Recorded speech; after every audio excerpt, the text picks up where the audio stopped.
But take us back to the beginning. Where did this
and how did it develop? Yeah, Phil, we've really never seen a case anything like this. Let's make sure we understand, first of all, who are the parties here? Now, the plaintiffs, the parties who brought this lawsuit, are the Republican AGs from the states of Louisiana and Missouri. The defendants, the people who they've sued, are essentially the entire executive branch of the federal government, past and present. There are 54 named defendants here, including the president, Dr. Fauci, who's retired, the Surgeon General, and essentially every meaningful federal agency, including HHS, CDC, DOJ, and so forth. Now, here's the allegation that the plaintiffs make. They say that the defendants, quote, colluded with and or coerced social media platforms to suppress disfavored speakers' viewpoints and content. Now, I should mention the allegations go back to 2017, which actually started in the Trump administration, but the vast majority of the focus here is on the Biden administration. The decision that was issued yesterday includes hundreds of examples of the administration, various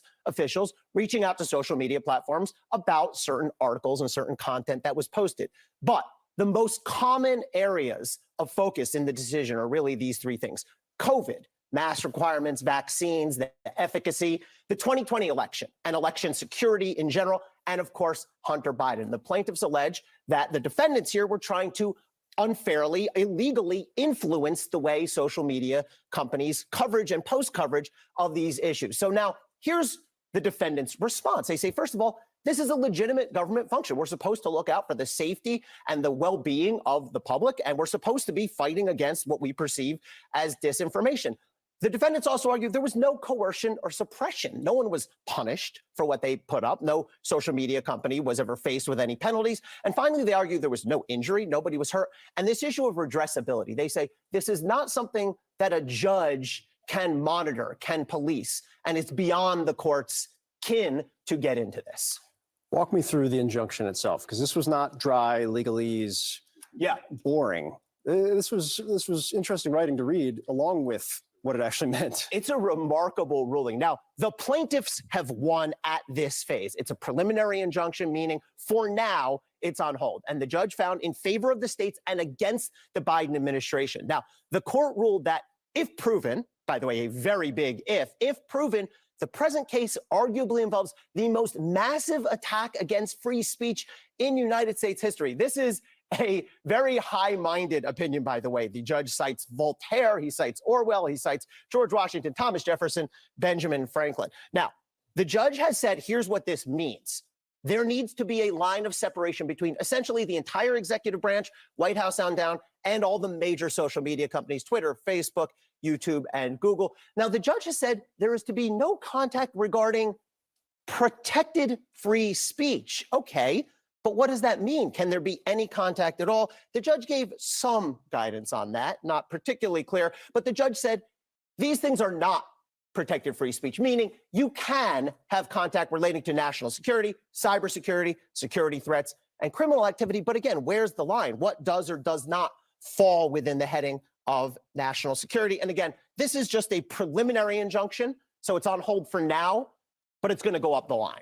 So as it goes up the line, what is the path? Like, what happens next? But also the judge himself. Yeah. Everybody's pointing out, well, he was a Trump-appointed judge. Okay, but he was confirmed 98 to nothing. What do we know about him, his rulings in the past, and what that means going forward? Yeah, so this is the chief judge of the district court in Louisiana. He was actually a state judge for about a decade. He was then nominated by President Trump in 2017. He was confirmed by the Senate 98 to 0. His most notable decision before this one is he blocked the Biden administration's vaccine mandate back in 2021. So here's where we are. We are at the trial court level, district court for the Western District of Louisiana. If and when, and I think it's a safe bet that they will appeal, the Biden administration will take this up to the Fifth Circuit Court of Appeals. Really important to note. We have 13 different courts of appeals in our federal system.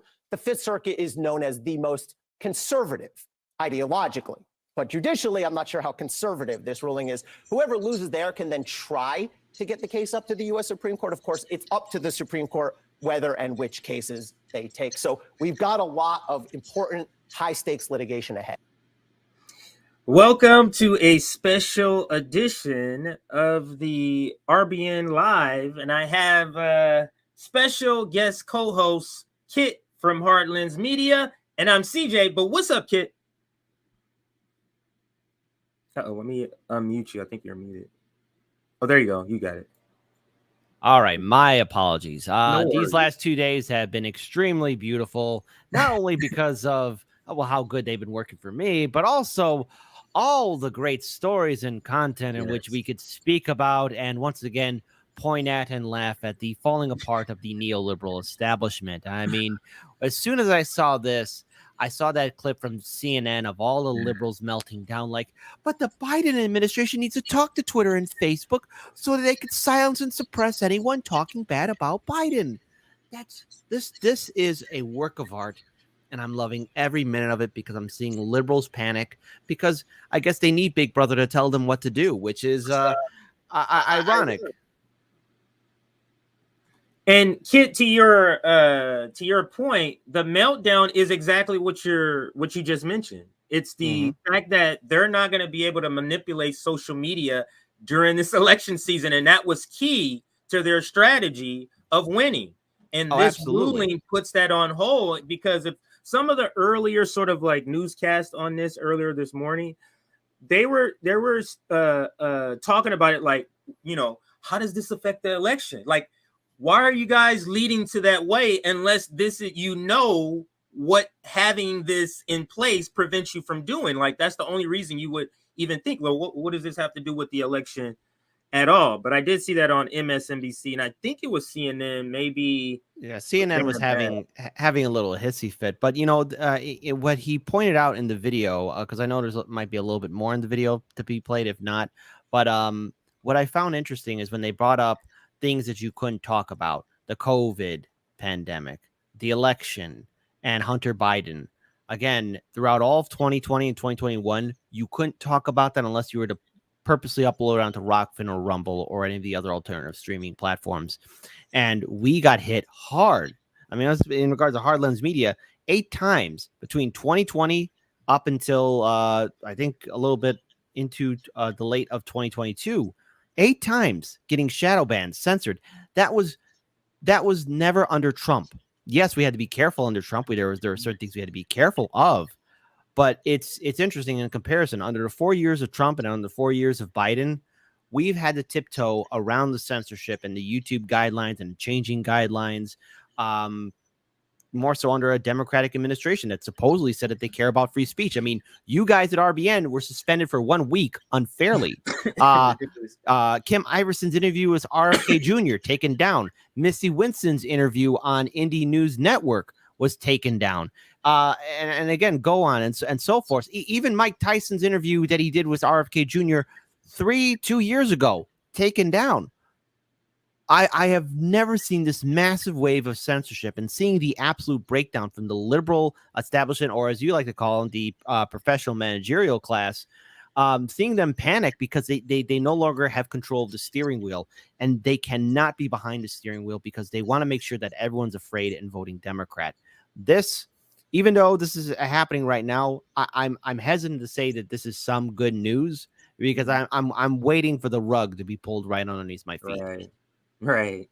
By appeal, by going to appeal and it's being expedited, and then we're going to be able to suppress. But the idea that people are cheering about this just is a complete. It's the, I don't know what you call it. It's not Stockholm syndrome, but it's some syndrome where you start to believe what your oppressor, what the oppressor, I should say, or oppressor is. What they're saying, and that's what it feels like. Some of these cowbell sort of leftists, they're just, it's unreal how they bought the Ukraine stuff and then they're buying reasons for censorship like disinformation. Just think back, kid.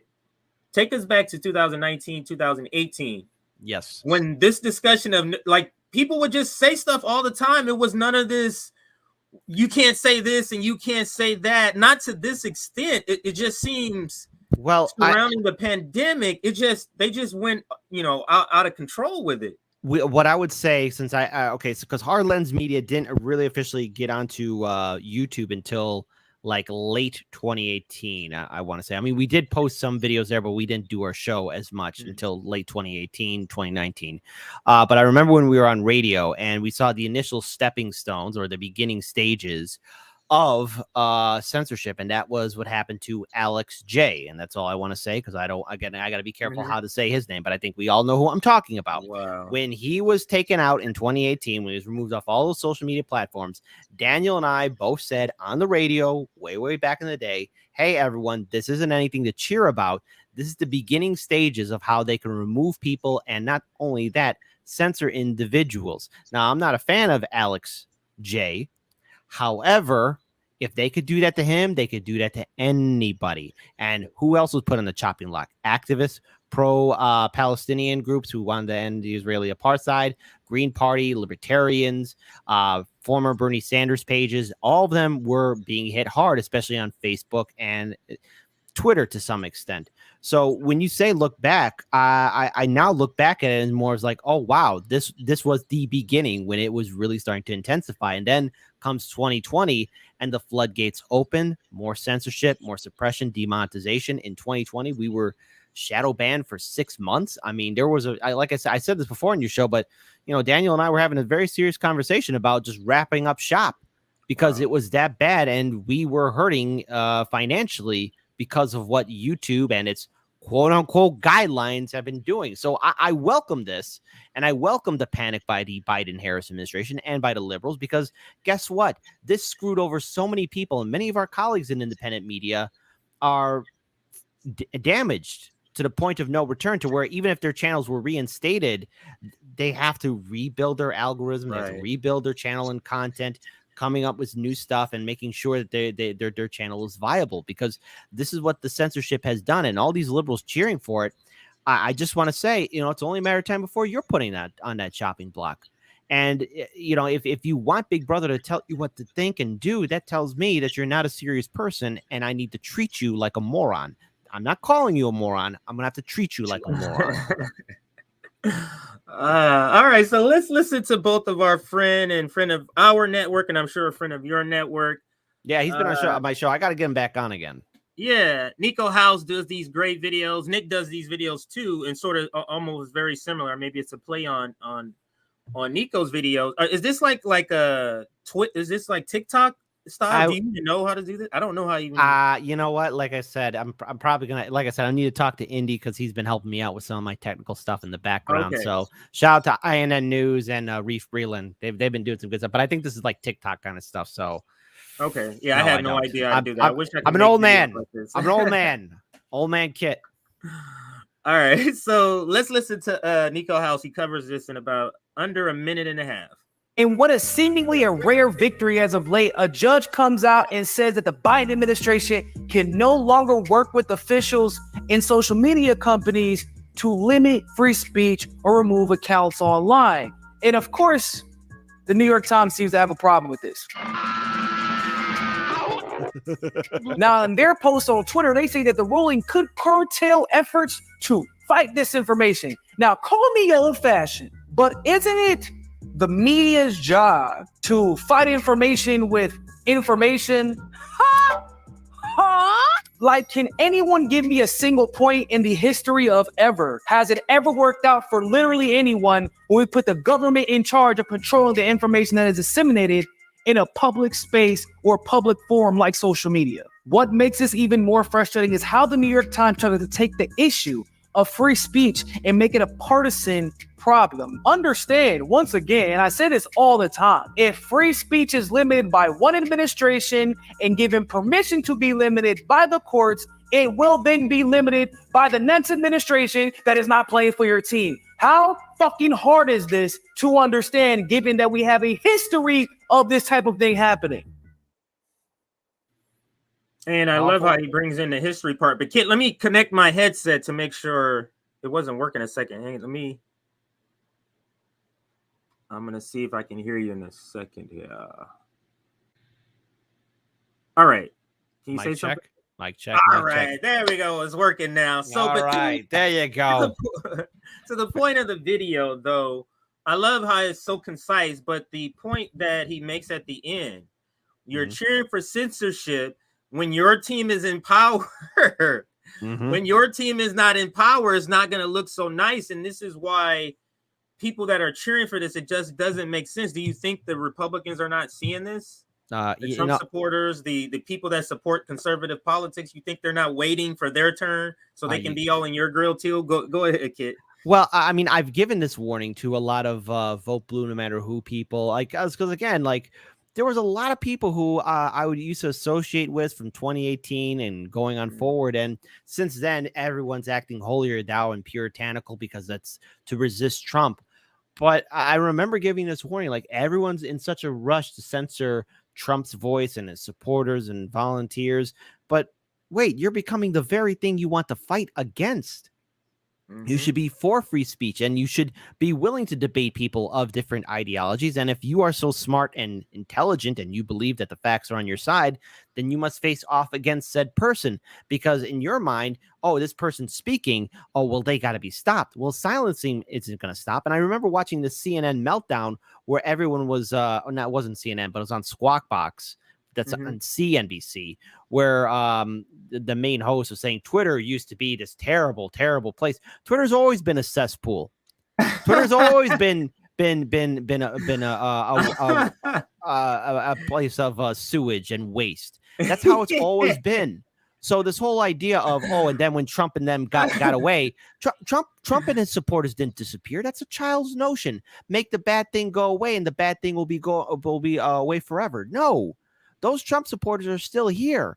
And when you try and silence people, guess what's happening in people's mindsets? When I'm in power, I'm going to shut you up. So I'm not going to take any of these liberals seriously, especially when they're protesting the street against Trump, when you're saying, oh, he's going to censor us, censor this.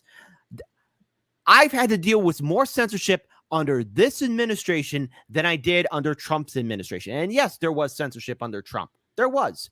Yeah. But not to this level and not to this point to where I have to worry about one, taking care of my editor phase, making sure that I inform Daniel, my colleague, that, hey, Hard Lens Media is still running, because I have a group of people that I have to help take care of. And Hard Lens Media is also part of our studio.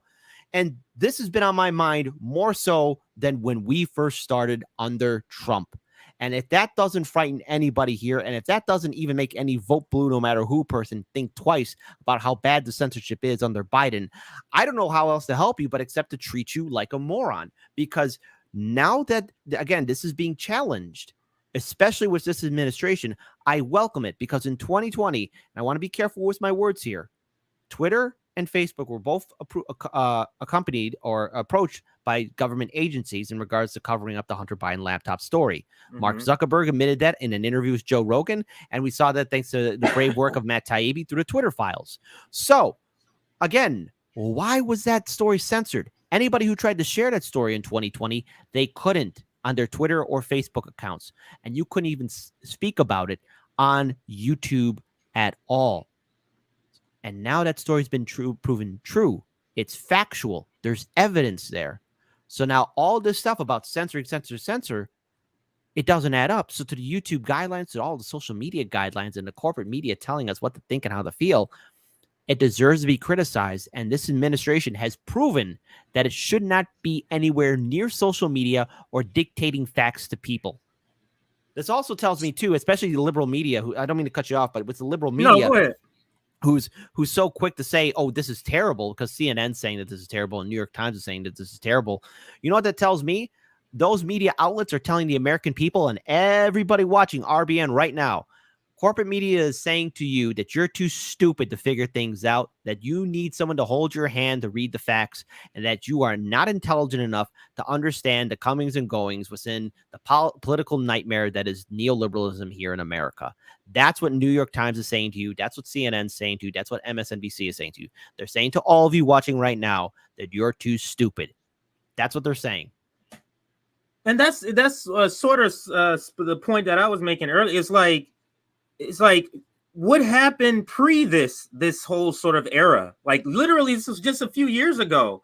There was none of this. Oh, you're saying disinformation, anti-vax people. It was a movement of anti-vax like early 2000s. Yeah, that's when I even knew about it. That's how I found out about it. I was walking in my neighborhood when I was living in Long Beach at the time, and some guys was like, "Hey man, have you heard about what's going on with vax?" And that's how I found out. He was one of those activists walking his dog in the neighborhood. And I'm just saying, like, and it was no like, oh, you got to stop saying this, stop saying that. It was like, you say what you say, you got your receipts, I got my receipt. Let people for themselves. This is so like tyrannical. It's so like authoritarian to me. I would say the reason why things got as bad as they did, and I wouldn't say under at least Trump, but when Trump ascended to the presidency, because let's face it, Trump in 2016 during the primary, now looking back at it, it's kind of funny just how crazy people were, because Trump was saying everything off the hip. And this is not an endorsement of Trump, but it caused a lot of liberals to panic and get triggered. And what I've come to realize is that Trump was exposing what a lot of these liberals, these diehard vote blue, no matter who Democrats, how they really feel. See, Trump was able to act out what a lot of these liberals want to act out themselves, because they're not good people. You know, to quote Malcolm X about the liberal, they're the fox in the hen house. You don't trust. I think that's the correct quote. Or did I misinterpret that quote? No, that's it's very similar, but yeah, you don't leave a fox in the hen house is similar to what it says. Yes, absolutely. Yeah. So and you expect betrayal from a lot of these white liberals, and so many people got triggered by it. They were like, well, we can't have anybody else talking like this, and now we got to speak out. And a lot of people felt afraid, and I think they overreacted under this administration, at least under Trump's administration, because of how off kilter he was and how he spoke without being censored, and how he more or less, dare I say it, probably was the most transparent president in U.S. history, especially when he tells you, hey, why we're in Iraq or why we're in Syria, it's because of the oil. I mean, that was the most honesty we've ever got in regards to foreign policy by any president, be it Democrat or Republican. That's one of the reasons, Kid, they don't want to have him back. Yeah. Not because his policies aren't necessary, because he speaks frankly about imperialism without the mask on. He doesn't, he's like, hey, we're running it, so why can't I just say, he doesn't get, no. We're supposed to be talking about freedom and democracy. You get what I'm saying? He doesn't get it, and that's why, or he doesn't play that. Maybe he refuses to play that type of game, but that's one of the reasons, along with now the added reason of he's against the Ukraine war. Imagine him being elected. What are weapons manufacturers going to do if he lives out his rhetoric? Now, he may not live out his rhetoric. Yeah, exactly. But I'm just saying, if he does, what are they going to do? But, also if we look at people, because again, you brought up a very good point. It wasn't this bad because people were at least allowed to have a conversation. But I think as the Trump administration was continuing on during those 4 years, a lot of people built a name and brand for themselves. And this is what I talk about, the social justice warrior industrial complex, where a lot of people, a lot of activists rose to prominence, got a lot of following on social media, got that coveted blue check mark or whatever, be it on any of the platforms. And it was a way for them to say, okay, now that I'm in charge, I'm going to dictate how the discourse is going to happen, because you have a lot of bad faith actors. You have a lot of people who built these movements and organizations that, well, revealed themselves to be fraudulent, or that eventually became corrupted and co-opted by a Democratic Party. Case in point, Time's Up, Me Too, Black Lives Matter, and even all these groups that were supposed to help out the kids in cages. Those kids are still in cages. Hey, AOC, are you going to go down to the border and protest? Yeah, probably not. She's not going to do that. She will never, ever do that. Not at all. And so it's just, I think people really then wanted to covet their position and be the only one talking and be the authoritative source. And if anyone were to challenge them or their perspective, then that person needs to be censored and silenced, because now notice how the discourse is changing. All the Puritans who were at least rose to prominence under Trump, now they're either gone, irrelevant, or people have finally figured out that a lot of these quote unquote resistance people were nothing but frauds in the first place, which is something we need to see. And I do hope, again, that maybe this is a sign of good things to come, and maybe the censorship, the jackboot, will be off our necks. But I'm always preparing for the worst, and I'm waiting for the hammer to drop, the rug to be pulled underneath my feet, and we're right back to square one, and got to tiptoe around the eggshells again. Yeah, because when we ask ourselves, and I'll get to this clip everybody's waiting for. I'll get to this clip in just a second, but yeah, actually, let me play it before I make that point, because it encompasses this. So this is CNN, and to your point, they were having a hissy fit. This is earlier. So we saw the intro clip where they had time to sort of prepare a segment, sort of a rebuttal segment. How they do the news is so like we're in a courtroom instead of it being news, because they're trying to convince you of something instead of inform you. But let's listen. To say, quote, during the COVID-19 pandemic, a period perhaps best characterized by widespread doubt and uncertainty, the United States government seems to have assumed a role similar to an Orwellian ministry of truth. He also goes on in this injunction to quote our founding fathers. But the White House is saying that any communication that they had with these social media companies was in the best interest of the American public, especially during the pandemic, trying to combat misinformation around COVID-19, vaccines, and masks. The White House also saying that they believe that social media companies need to be aware of the content that is on their platforms, but it is up to the social media companies to decide what to do with it. Now, this Judge Doty, who is a Trump appointee, has yet to rule on this case, Dana. But this injunction is a big win for these states and these two attorney generals who initially brought this lawsuit, who had these concerns about the Biden administration's communication, especially during the pandemic, Dana, with these social media companies. Okay, thank you so much for that report. Joining me around the table, CNN's David Chalian and former federal prosecutor he's terrible. Shan Wu. This is such a fascinating legal and political discussion. Let's just start with the legal, Shan. And I want to read more of what the judge said.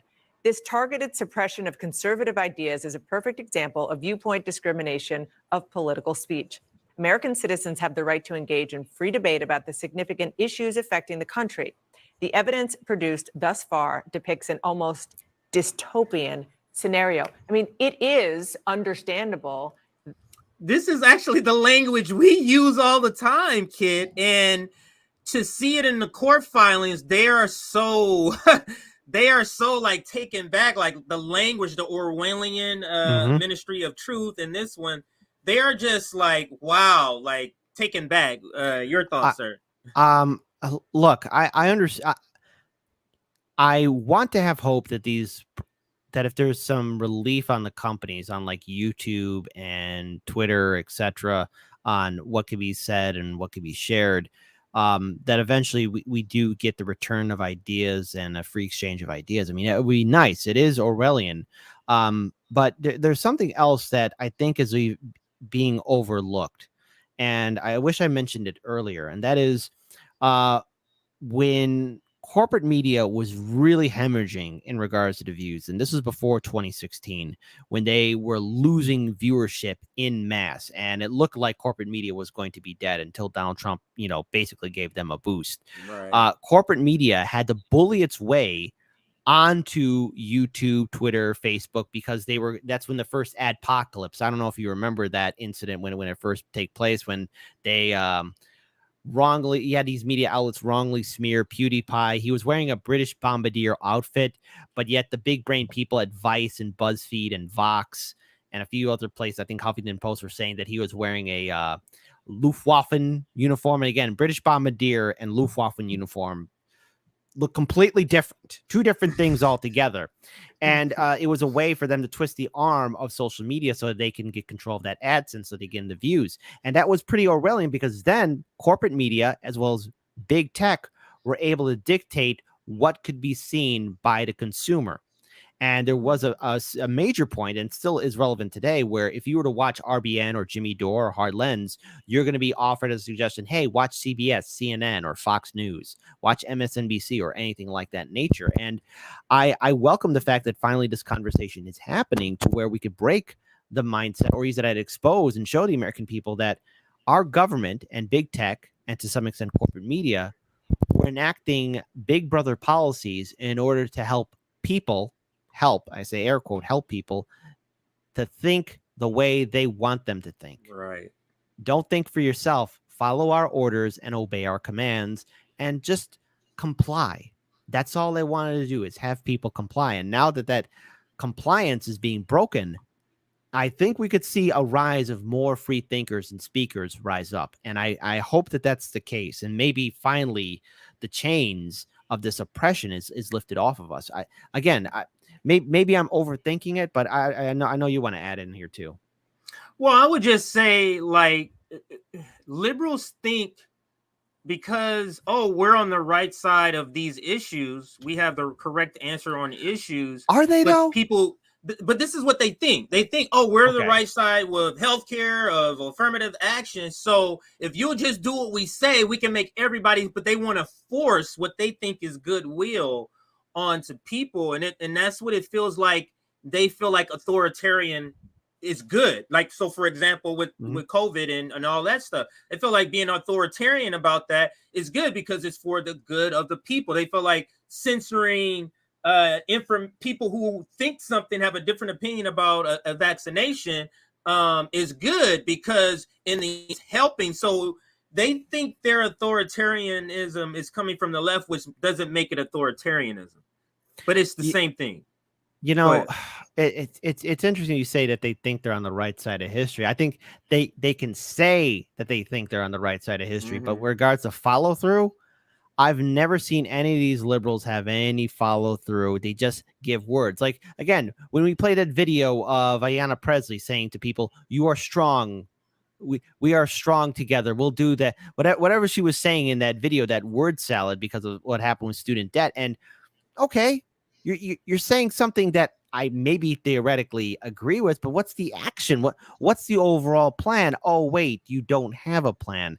I think these liberals just are faking it through the numbers, and I think maybe in somewhere in the back of their mind they have deluded themselves into believing that they're a good person or that they do care about the issues. But if they did, they should be raising the ruckus. I mean, when we look at the Freedom Caucus, they get what they want.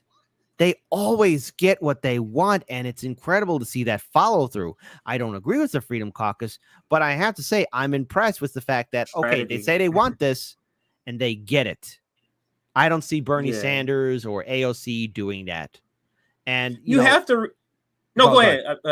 No, go ahead. I'll finish when you're done. Well, and then even then, I'm looking because again, what happens is when I see conversations like this happen, my brain goes back to memories of when we used to do content in the street with a Galaxy S7 cell phone way back in the day, but even before we got into radio. And I remember this one time I had this opportunity to interview Kshama Sawant. This was in Chicago, I think, when she first got elected into office, early 2018. That was a big deal for her, I think, back in the day. I might be wrong on the dates, but I remember there was this huge event with all these social justice groups, activists, and everything else. And I'm not disparaging activists, but at least the people who I saw here in Chicago are mediocre. And I've lost a lot of respect for a lot of people. But I remember even trying to interview some of the main speakers there, and all the main organizers were doing this huge shield wall, like, well, no, you can't be criticizing them or asking them difficult questions. You can't do this, you can't do that. And I'm like, well, isn't this defeating the whole purpose? I mean, we need to ask, like, okay, what's the plan? And, you know, you're not allowed to talk to them. Thankfully, I've been able to speak to Kshama Sawant and have her on my show numerous times. But in Chicago, all these liberals and activist groups were just, no, can't talk. It could help Trump or the Republican insiders who are maybe here. And I'm like, are you that paranoid that a Trump supporter is going to waste time out of the day to come to a socialist event? Okay, great. In Chicago, of all places. All right, fine. I guess so. I guess they're gonna go to the subway that has that's open at 2 a.m. then when it's like negative 20 degrees outside here in Chicago. But again, I'm relieved to hear these conversations taking place. And now I have to wonder, all these people who are telling us, oh, you can't talk this way, you can't interview these people, where are they at now? That's where I'm going at, because it's just my brain is playing this trick on me, or like at least it keeps on bringing up all these incidents where, all those people I spoke to now, where are they? And tying in what you're saying here and getting back to the video, this guy right here, he is the quote unquote legal experts that comes in various cases to say he's this high mighty guy. I think he used to be a district attorney or something like that. I can't remember. A U.S. attorney. I'm sorry. So he comes in as I'm the expert. So what I think, even though I have never been a judge, what I think is what the law should be. And that's what they bring these lawyers on, which is so disingenuous. Everybody knows lawyers argue two different points, and just because you have an opinion doesn't make it law. It's your opinion. So let's continue with this segment. That, we as a society want to be careful in limiting free speech. It's also understandable that we as a society want to be careful about allowing conspiracies to just grow and metastasize and really hurt American culture. Oh, absolutely. You see there's two paths she described. You see how the first path of freedom had very little adjectives, had no adjectives in that path.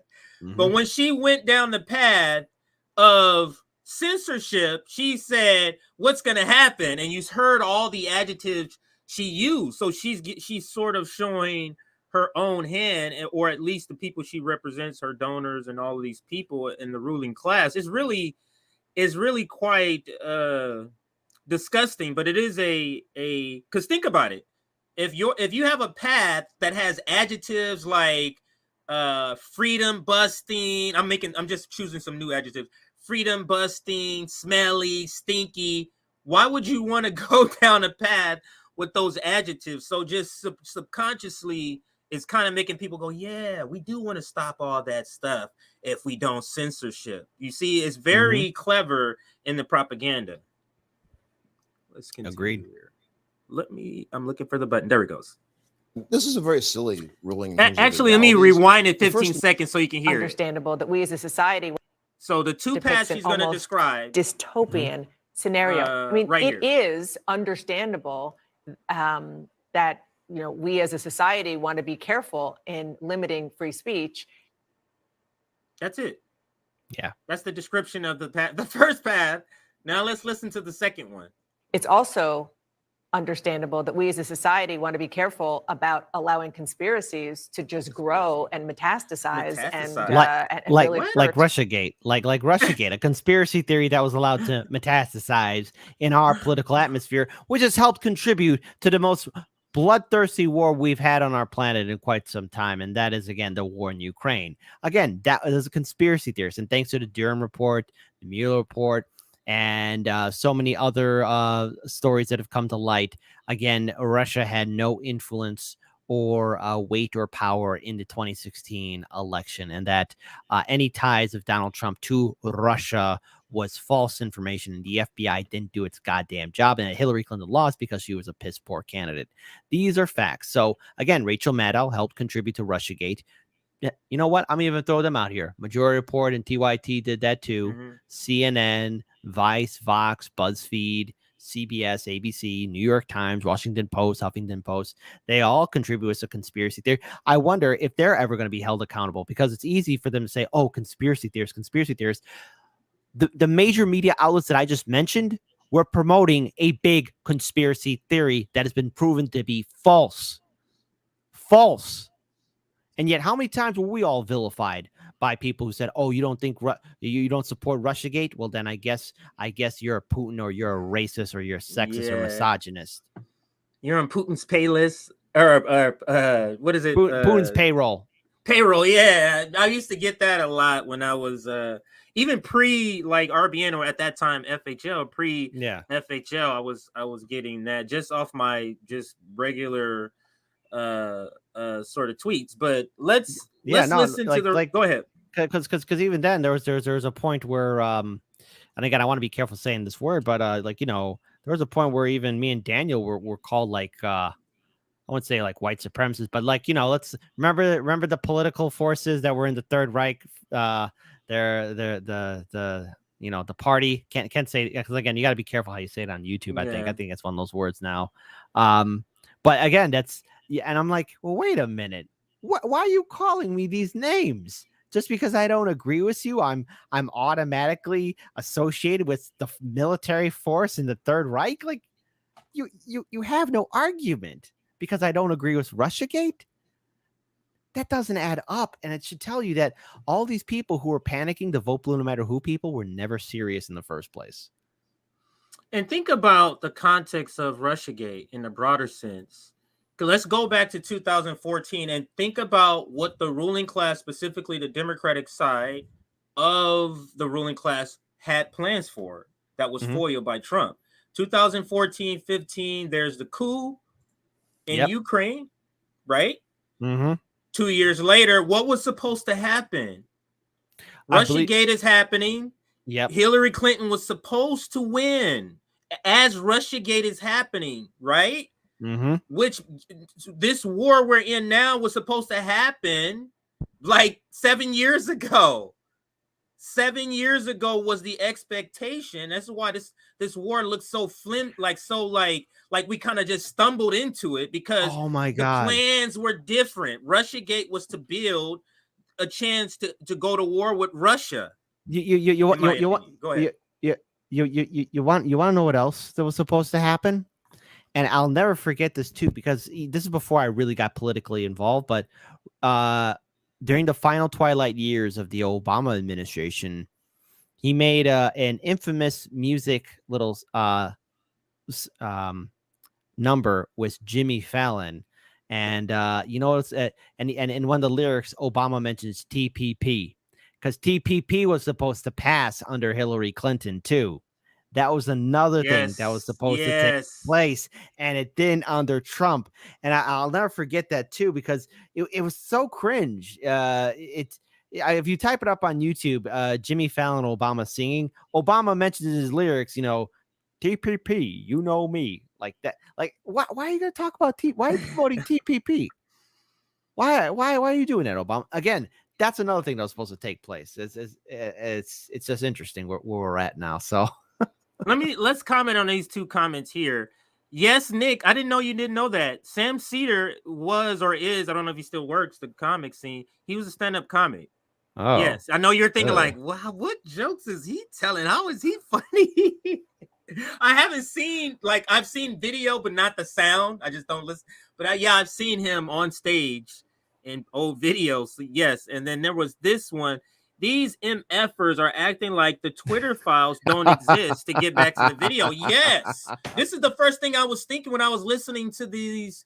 And shout out to Abiding 71, who's always in the audience and all of our community. So, but this is exactly what I was thinking during. I was like, wait a minute, why are you guys acting like the Twitter files when all that stuff come out that the government was forcibly coercing with the threat of some sort of punishment or making some sort of law or taking, I forget the name of the thing that gives them a loophole, or I forget what it's called, but making threats. It's just so disingenuous to act like that didn't exist, but they have to stick to the script, Kit, because when it came out, they act like it was a nothing burger. So they're not going to jump to it now that nothing burger has turned into a court injunction.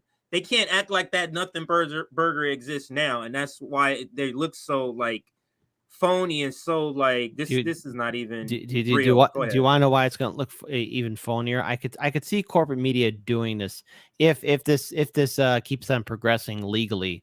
Corporate media is going to bring up the Twitter files. It's going to be like that kid who copied your homework.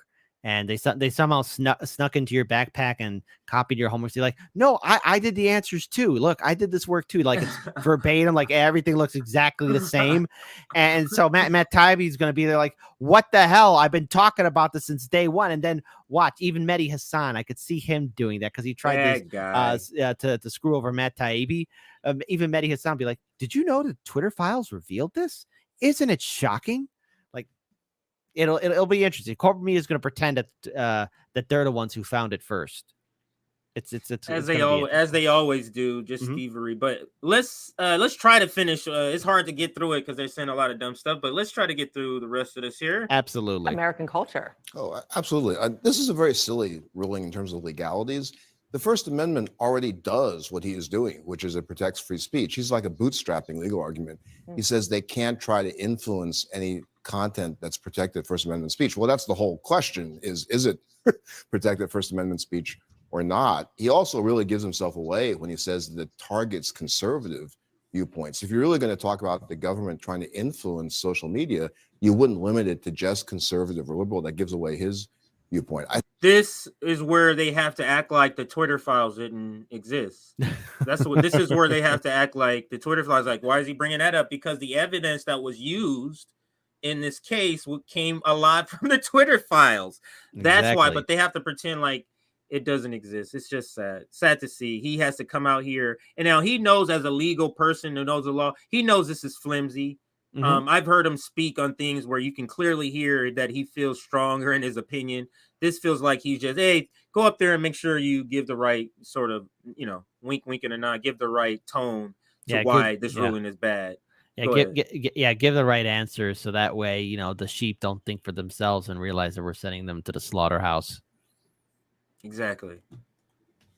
I think it makes it very difficult to follow his order for the government to know when they're stepping over that line. They know. And lastly, from a strictly technical standpoint, this is a preliminary injunction. You need to show irreparable harm. Where's the urgency? He engaged in months of discovery, very helpful to the conservative cause. And now he says you need to preliminarily enjoin this. There's no reason why he needs a preliminary injunction. I mean, politically, obviously, this is going to be a moment for Republicans to rally around. This is an argument they have been making for quite some time here. And the overreach of the Biden administration when it came, especially when it was coming to the COVID era, is something that I think you're going to hear on the campaign trail, not just during the course of the Republican nomination race, Dana, but in the general election. This is going to be one of the pieces of the political argument against Biden's management. This is pretty disgusting. I got some. There. Go ahead. Yeah, ahead. I got something I could add to the discovery. First of all, let's talk about stuff that impacted people severely. And let's look at the progressive side for a moment, because I get what the conservatives are saying. These lawmakers really don't care about conservative free speech or speech in general. But let's talk about the progressive side. When we were covering what took place on January 6th, YouTube, in its miraculous ability to ascertain facts or make its own facts, said that we were saying that Biden was not president. We were covering a massive event that was taking place in the White House. We also had one of our videos taken down because we were covering a story where Joe Rogan was being smeared by CNN. YouTube thought that we were giving out medical misinformation, which we weren't. And then YouTube censored us another time when our colleague Kira was doing a story on adult websites that had very questionable material. Again, I got to be careful. And YouTube said we were showing adult video and imagery when we were reading articles from establishment sources. So this whole censorship wave, I can add to the discovery. I could tell you what really happens, because when you have these online services come after you and hit you and not even have any real proof or credible evidence in their claims, it severely impacts the content creator. And I know a lot of conservative content creators got hit, but a lot of us progressive ones got hit too. So it's a bigger picture than this. And I wish that, that maybe there was more of a joint effort into really getting involved in this legal situation so that all sides are heard. But there are damages done. And when we were censored for 6 months, like I said, we had a team to take care of. We had bills to pay and so much more. Once our channel was down, we could have been out. And I don't wish that on anybody, not on RBN, not even on channels that I disagree with. No one should go through that. And this is the environment we have. There's no way anyone in their right mind should be defending the fact that the Biden administration should be in contact with social media. That should not happen at all. And I just wanted to leave this on the screen so we can look at that headline. Judge rejects Biden effort to curb conspiracies online. That's how they're selling this to their audience. Not that the judge is stopping the administration from censoring Americans' dialogue, is that they're stopping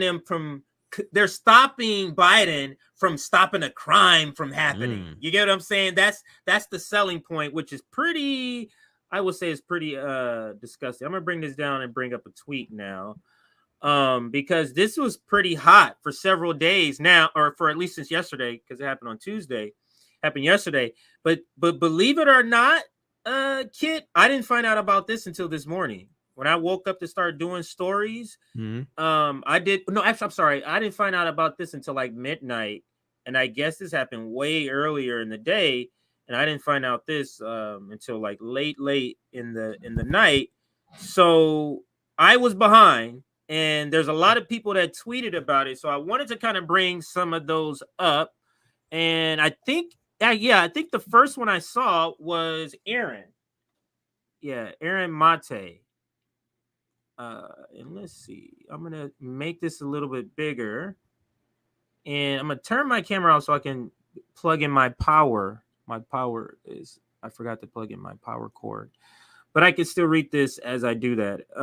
Let me make it a little bit bigger. This is Aaron Mate, and when I had retweeted him, it was like nine hours old. Now, Kit, you have a little bit better eyes. Could you read that for me, please? Yes. Let's see. So first of all, by Aaron Mate, a ruling that could curtail efforts to fight disinformation. I love when our quote-unquote free press openly admits to supporting state censorship. And what he's mentioning is a retweet from the New York Times. Breaking news: a judge limited Biden administration officials from contacting social media sites, a ruling that could curtail efforts to fight disinformation. To which I have to say again, look, folks, disinformation, that means, I don't know, questioning the vaccine, questioning the election. Also bring up the fact that the president's son is an addict. And look, I know we're going to be talking about that later, and that I have different perspectives on that. We'll save that cherry bomb for the very end.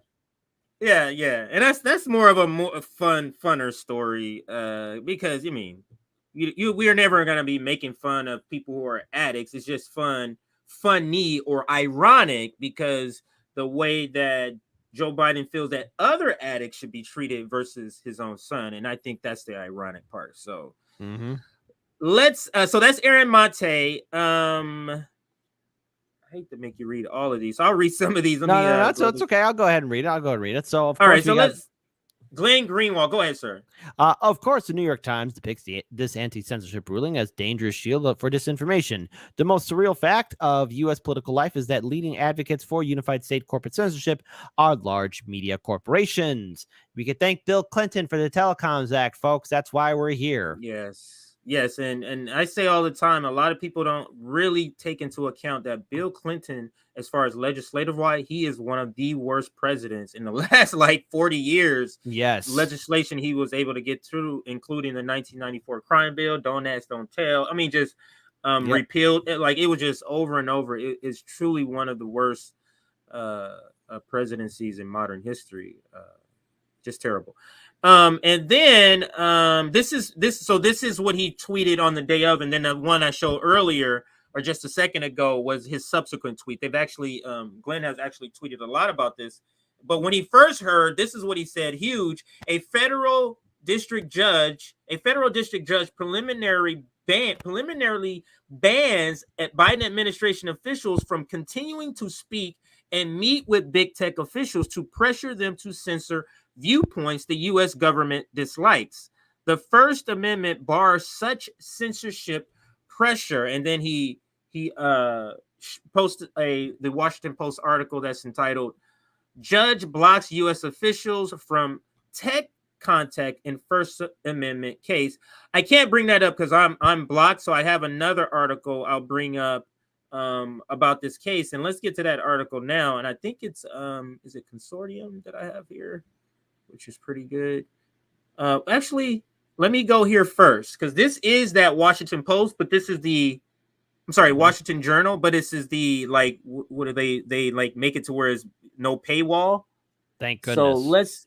So let's now we can read it here. We'll read a little bit of it. But Washington Journal, judge rules. Hang on 1 second here. All right.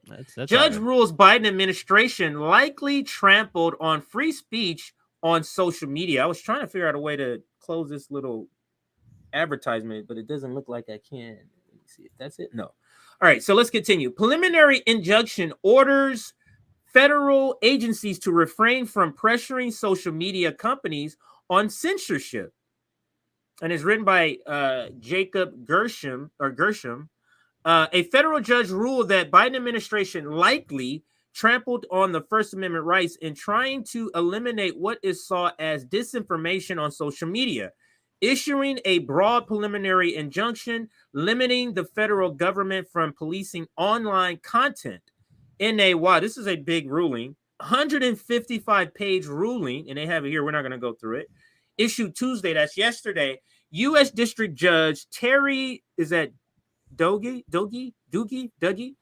of Louisiana barred White House officials and multiple federal agencies from contacting social media companies with the purpose of suppressing political views and other speech normally protected from government censorship. The judge injunction came in a lawsuit led by the Republican attorneys generals of Mississippi and Louisiana, who alleged that Biden administration fostered a sprawling quote, federal censorship enterprise, end quote. The federal government, the lawsuit claimed, pressured social media platforms to scrub away disfavored views about COVID-19 health policy, the origins of the pandemic, the Hunter Biden laptop story, election security, and other sensitive topics. I'll read this last part and then we can close the article here. The case is among the most potentially consequential First Amendment battles pending in the court, testing the limit of government scrutiny on social media content on Twitter, Facebook, YouTube, and other major platforms. That means this is a case that's going to affect us. And imagine not being censored for all those strikes you got. Imagine not having that sort of cloud over your head when we're talking on YouTube. Have you ever experienced a time when you didn't have this craziness when you were actually on YouTube, or this is right when you came on? I'm probably looking back at the past with rose-colored glasses, but I can say that at least late 2018, all of 2019, and early 2020, before the pandemic restrictions were put on, there was a good point in Hardlands Media where I remember Daniel was working together to get additional camera gear, and we're going to hire some people to do field reporting. Do you want to know what it feels like to, like, hey, wow, we are bringing in not only the views, but subscribers, and we're going to build investigative field teams so we can do on the ground work, cover stuff in City Hall, cover stuff in neighboring states. I felt that we were so close, and then come March, it's all gone like that. And I remember, again, just, oh, that dream is done. Now we have to be very careful. And I know I've gotten a lot of criticism from people like, oh, how come you're tiptoeing around eggshells? Look, I want Odyssey, Rumble, and Rockfin to really grow as networks, but YouTube is where it's at, unfortunately. And in order for us to build this platform and maintain what we've built, you know, you have to play within the margins and try and maintain as much of your show as possible, which is why I do Rockfin and Odyssey and occasionally do original content there as well. But it's, if we were to ever get back to that point, I think I could then say to Dan, hey, we could get new cameras. We can do some field operations. We could do what we originally wanted to do in 2020. And that would be lovely. But I'm just saying, I'm saying how I feel, but I'm seasoned enough to know that all this can go away and that we are right back to where we started from.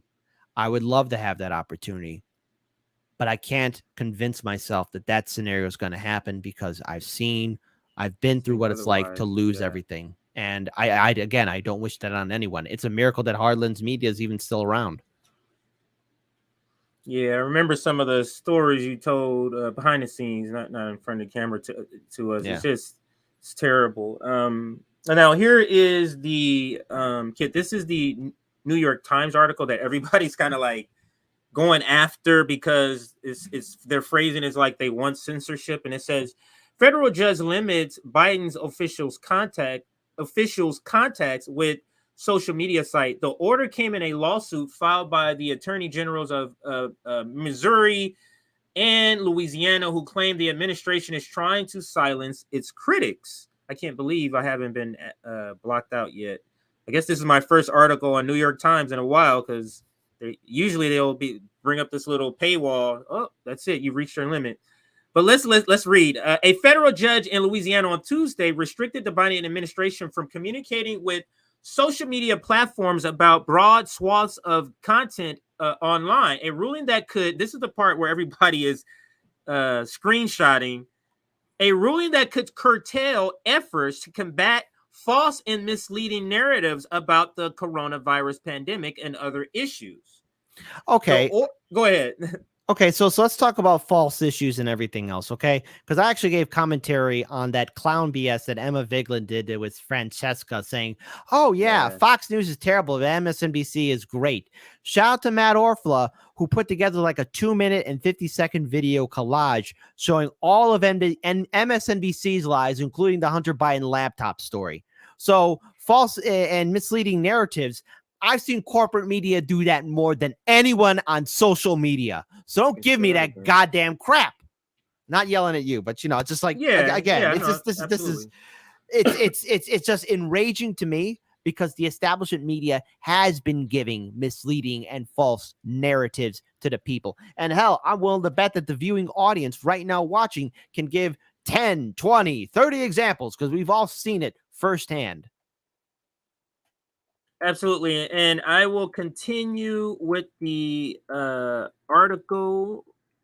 We're just about to hit our target. So thank you for those that have been liking the stream. But let me continue with the article. The order, which could have significant First Amendment implications, is a major development in a fierce legal fight over the boundaries and limits of speech online. It was a victory for Republicans who have often accused social media sites like Facebook, Twitter, and YouTube of disproportionately taking down right-leaning content, sometimes in collaboration with government. Democrats say the platforms have failed to adequately police information and hateful speech, leading to dangerous outcomes, including violence. In the ruling, Judge Terry A. Duggie, I think that's it, or Dougie, Dutty, of the U.S. District Court for the Western District of Louisiana, said that parts of the government, including the Department of Health, Human Services, and the Federal Bureau of Investigation could not talk to social media companies for, quote, the purpose of urging, encouraging, pressuring, or inducing any manner the removal, deletion, suppression, or reduction of content containing protected free speech. And I'll end it there with those two articles in the books. But what I do have to say about this, as we're closing this particular segment down, the shock and outrage of the language in the court case, this is going to be the opportunity for people like Jank and Anna to accuse us of aligning with right-wingers, because the judge happened to use some of the same language, kid, that we use. Like, we already were calling this Orwellian. We were already calling this. So now they're going to see you guys are using the same language. They'll be, oh, damn. So this is going to be another opportunity for them to do that. I don't know. I've been noticing a little bit of a change, a little bit of a tone that's starting to take over TYT. I don't know. They're a little late to the game. I don't know if you've seen some of that recent drama or stuff that's happening with TYT. I saw her on a new interview, and I guess I haven't seen her interview, but something are phrasing along the lines, I'm leaving the left, or she's leaving the left, or something like that is what I heard. So, but I don't know. If you know more than me, please fill us in. I'm still trying to catch up on it too. I just haven't. I've managed to look into a little bit. I think this has to deal with her infamous falling out with a lot of these activists when it comes down to, I guess, gender identity, right? And how she didn't want to be called like a breeding person or a birthing person, and that she didn't want to be called a Karen. And I guess that set off a lot of more diehard activists who are more Puritan. And so I mean, I can understand it. I can understand where Anna's coming from that perspective. She's telling people how she feels. It doesn't mean that people need to jump down their throat, but okay, well, now she's changing her tone a little bit. And I have to say it's interesting to watch. And all this time they kept on smearing and yelling at Jimmy Dore. Now things have turned, and now they're dealing with the Puritans. Yes, it's just a saga. It's just a saga with them, because when you don't have anything really to fight for, you got to have these sort of personality fights. Vanguard engages in that sort of personality fights, but Vanguard has to do that. Vanguard has to do that because that's their only way. Yeah, when they talk about you, that's their bread and butter. When they talk about anybody from RBN, they need that for the views. It's like, oh man, we're really low on the view count. Let's find out something bad about RBN. Let's say they got nothing but white supremacists in their audience, because Revolutionary Blackout Network will attract all the white supremacists for some reason, and all the white supremacists will watch RBN. What? Get out of here with that. Yeah. Let's see which story. Actually, let me read these super chats, kid, and then I think I got two. Actually, this one first, because he comments on the first one. The second one comments on the first one. For the Marianne bet I lost, she hasn't dropped out yet. So I think you had her dropping out already, and she's still here. And then that's Bryce. Thank you, Bryce, for that super chat. And then it sounds like this is a response. Just a bonus for Bryce being incredibly honest. So yeah, he's being honest that he lost the bet. He thought Marianne Williamson would already be gone, but she's not quite yet. So let's get to some of the other stories. Let me bring up the graphic though, just to show everybody what we're going to be talking about. It's so funny. So we just covered the story on the right, and everybody can see that. We just covered the story, Biden shushed by the courts as stop, interfering, stop censoring people. And then we have the one on the left, cocaine is a hell of a drug. I love this graphic. And It's you beautiful. see Rick James there. And that's the next story. I guess we can just get right into that. Now, I don't know YouTube enough to know, is saying cocaine okay or not really? I have been very careful about it. I've been calling it white sugar, that white flour powder, sativa, white sugar. Yeah, booger sugar. I even call it booger sugar too. Yes. The Okay. booger sugar. Those are all ones we will be using, but so that everybody kind of knows what we're talking about now already. And snow. Yeah, you could call it snow too. Yes, like Snowfall, the show. But let's read. Let me throw up some comments first. Let's engage with the audience, since there's a lot of people in the audience we know. I saw Zoya, I saw Nick, and I saw a lot of our regulars are here. People are ready for this story, though. They're already calling out Rick James there. Anything else? Marianne Williamson is a Klingon. I saw her in a picture that RFK posted of 4th of July. She had her Marianne Williamson shirt on, but she was at an event, an RFK event. Yeah, and he posted it. Now, I don't know if they were together at an event, but he was the one who posted it. Maybe I'll bring it up in a second. We always got to get those comments about the Vanguard right there. Okay, so all right, so let's now get into the stories. I think I put up enough comments. People are having a lot of fun in the comments, and if you just got here, make sure you hit that like button. We got 517 people on YouTube watching right now. We have hit that like button. Yeah, hit that like button, and we have a new target. 425. Let's go with a new target to hit. And I'll put that up in a second. You want to shout out anything? How was your show this morning? What you talked about, and let everybody know so they know and go watch it. Well, first I gave some highlights on the fact that the Biden administration is getting lower approval rating and that Democratic voters want somebody else to vote for. And I gave some highlight thoughts on Ice Cube and Joe Rogan saying that they want to see a debate with Biden against RFK Jr. I even covered the infamous Booger Sugar event that's taking place in the White House. Yes, I talked about that. And also Emma Vigeland and Francesca talking about how MSNBC is so much more trustworthy than Fox News and how great it is. And also the fact that Biden is being barred. His administration is being barred from speaking and reaching out to social media giants. So, as always, I'm glad to start off my morning right and righteously angry to get everybody fueled up so they get angrier when they watch your show and they can be informed too about what's happening in the world around them. So, yeah. By the way, these last few days right now have been absolutely beautiful for me. I'm doing great. I'm doing great right now. You know, like when you wake up and everything's going good. That's how I'm feeling right now. Monday, because last weekend was a little bit stressful. I had a lot of stuff to worry about, and it was all going to come to, again, personal stuff, business stuff.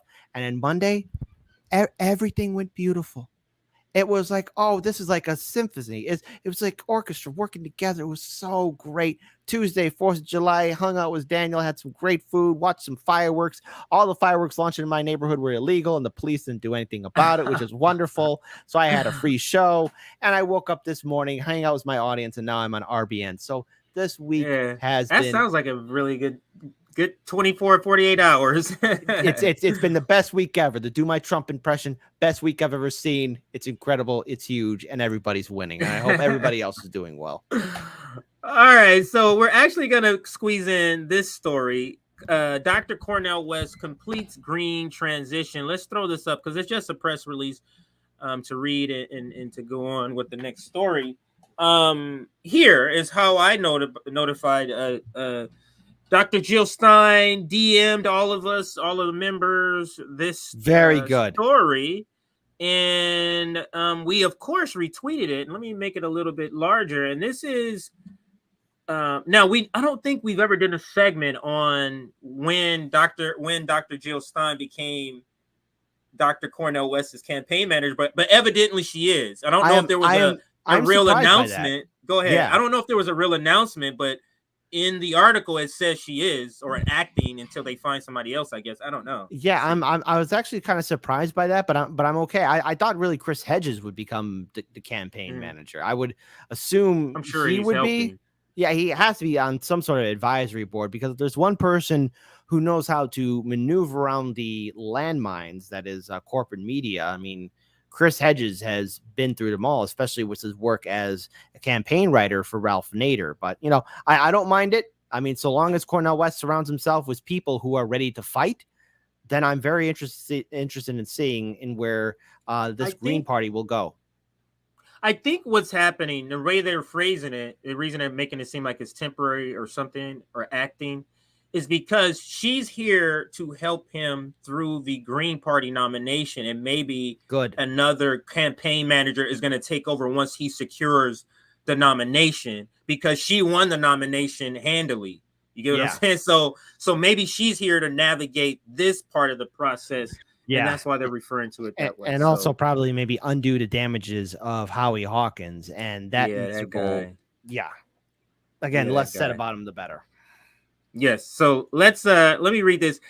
Dr. Jill Stein says, breaking: Cornel West campaign completes green transition, gathers steam for a people power political rebellion. And let me toss up this press pass. I have the link here. I'll just drop it here. And press release. I said press pass. Press release. And this is at cornelwest24.org. cornelwest24.org.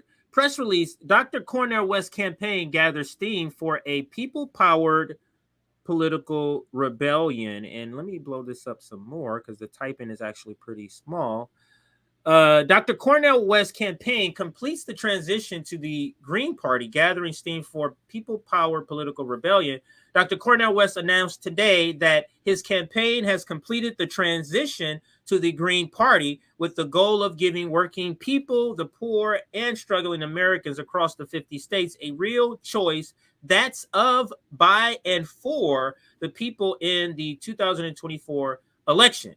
The campaign has switched its FCC filing to the Green Party, and its infrastructure has been turned over to veterans of the Green Party campaign. Now, to the point that I was just making, including former Green Party presidential candidate Dr. Jill Stein, who is the acting campaign manager. The West campaign plans to leverage the ballot access experience of the Stein Baraka ticket that was on the ballots in 47 states. And I'll pause here. And this is the reason why. Yeah, she's acting, and I think it's specifically, it's because they're talking about the Green Party, and it's being turned over to veterans in order for him to solidify or to confirm him as the nominee, and maybe someone else will take over from there. But I think you were going to chime in. Go ahead, Kit. Well, first of all, again, it was really impressive that Jill Stein and John Baraka were able to get on the ballot for 47 states in 2016. That's impressive. And I think currently the Greens have, at least, correct me if I'm wrong, 21 states under the belt. And unfortunately, my state is not one of them. And that's going to, like I said, I told Cornell, like, hey, heads up, Illinois is going to be a very difficult state to get on because of the election shenanigans that's going to be happening here. But what's up? Do you know if Illinois was one of the 3 states that wasn't part of the, how it was 47? That means 3 states. No, Illinois was in 2016 because I voted for Jill Stein. It's just my state. Okay, if you were a Republican or Democratic candidate, you would need 1,000 to 2,000 signatures to secure yourself to be on a ballot. All right, depending on what seat you're running for. If you're Green or Libertarian or Independent, you need at the bare minimum 10,000, 20,000 to at max 50,000 signatures. Because in Illinois, if you have your I's not dotted properly or your T's not crossed, that name is thrown out. So you got to overwhelm the Illinois courts, the Illinois system, with a lot of names. So they're like, okay, I guess you made it on the ballot. That's what you have to do, because that's how corrupt my state is. And your state is, or your city, I shouldn't say state, but your city is the one where they had like, what's his name? Blagojevich? Was that Oh no, one no, of no, the yeah, mayor's names? no. That's Rob Blagojevich was one of our governors, and Illinois. Governors. Oh, it was the Yeah, governor then. It was the yeah. governor. Okay, I was thinking of the mayor. So, wow, and he's out of jail by now, right? No, he's Yeah. already been out of jail. He's already been out of jail, and let's just say Illinois has a track record of a majority of our governors doing time in jail. That's what I was getting into. Yeah. I couldn't remember if it was Chicago mayors or if it was the governor, but it's Governors. It's It's pattern governors. of going to prison is a pattern. All our governors do time. All our governors do time. All right, let's read a little bit more of this press release. The campaign seeks to unite social movements, independents, labor groups, and non-corporate political parties that are free, and listen to that, non-corporate political parties that are free from the stranglehold of billionaires, bankers, and party bosses. Volunteers and donations are already pouring into the campaign. Signs of a widespread voter rebellion against the two-party duopoly that could reach unprecedented heights. In announcing the move, Dr. West declares, quote, we can end poverty, endless war. We can end poverty, endless war, cop city, mass incarceration, and ecological collapse, and provide housing, healthcare, reproductive rights, reparations, education, and thriving wages for all. People have had enough of organized greed, institutionalized hatred, and normalized indifference to the lives of poor and working people of all colors. Yet the bipartisan consensus is siphoning trillions of dollars into war that brings us to the verge of nuclear holocaust. I don't know if I'm saying nuclear. Somebody said I say nuclear wrong. Nuclear holocaust and tax giveaways to billionaires already drenched in obscene profits at the expense of struggling workers. That is a quote, and it continues, but I'll stop there. That is an awesome quote. Mm-hmm. And that's the press release released on Independence Day yesterday by the Cornell West camp. So we can end that there unless you had any more comments. Or actually, let me ask you this question. Go ahead. No, go ahead. No, go ahead. And then let me ask you this question. What, because it mentions it could reach unprecedented heights. What sort of ceilings? Because we like to be honest with people about we have to be honest with workers and what to expect from this campaign. What is the height of what you think this campaign right now? It could change. Your opinion could be changed once you see things going more. You'd be like, wow, no, now I think it could do this. Like right now, the way you see it and the direction it's going, who's attached to it. What is your general sort of feeling of the height that this could reach? All right, let's be very clear here. It has been a long time since we've seen a third-party candidate have a lot of power and influence. And the closest thing I can remember is Ross Perot when I was a kid, and of course, Ralph Nader in 2000. Now, those campaigns were as close as we saw as a third-party candidate really making an impact, save for Dr. Jill Stein. If we're talking about unprecedented heights, you know, I have to prepare myself to see disappointment because there's a lot of roadblocks that stop third parties. And I want to think that when he says that, going further than what Bernie Sanders was ever willing to do and to really build a real legitimate infrastructure and party that continues on even after 2024. Now, this is what I was asking Dr. Cornel West of, okay, what's your overall goal? To win the presidency, or is it to get the initial 15% in polling, so you're on the debate stage, and dare I say it, getting the coveted 5 to 10% in general election votes, so that the Green Party can be officially recognized as a federal party? Because I think that's for me. If I had to go into a ridiculous, unforeseen scenario where the Greens win the White House, okay, I don't see that happening.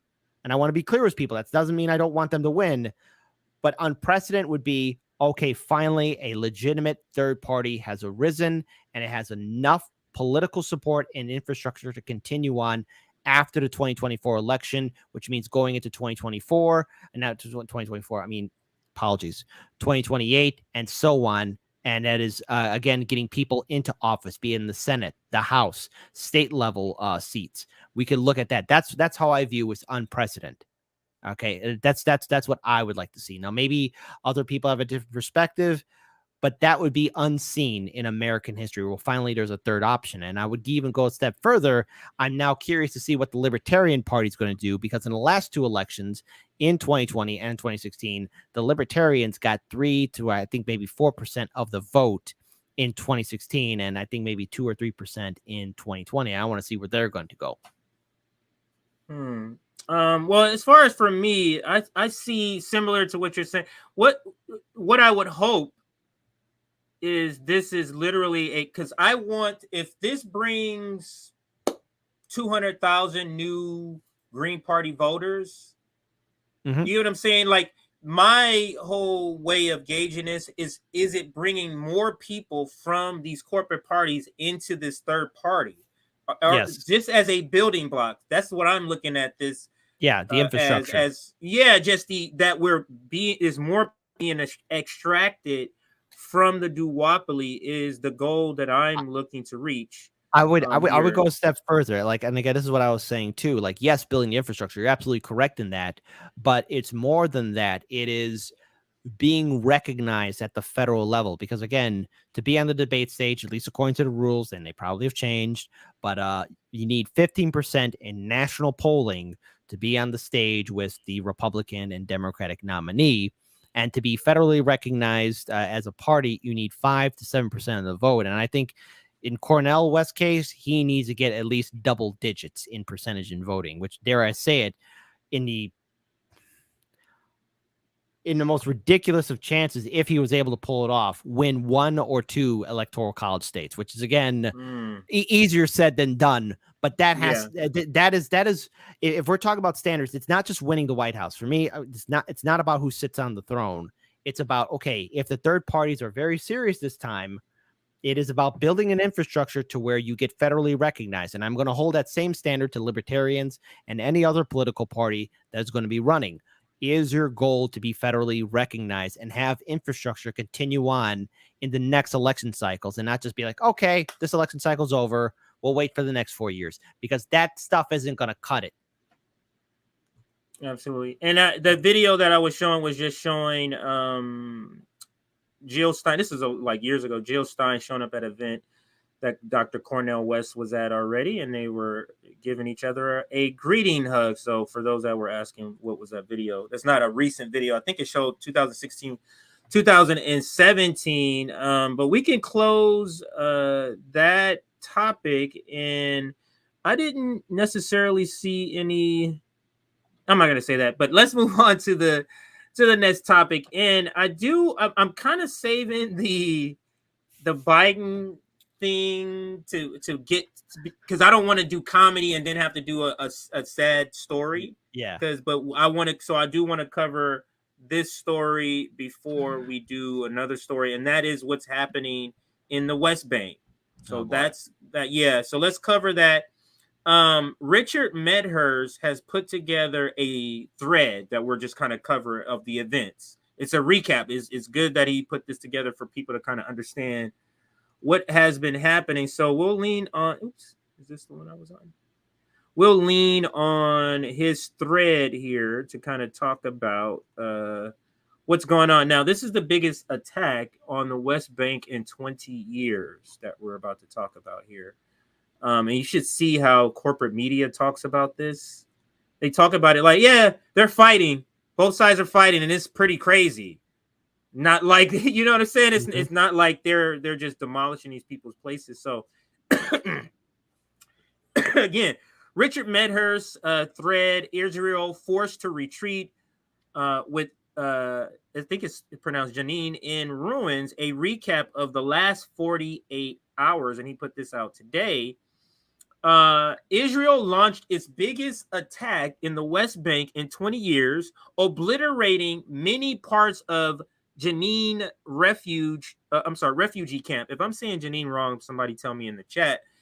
To do this, Israel sent troops, armed vehicles, drones, planes, and helicopters.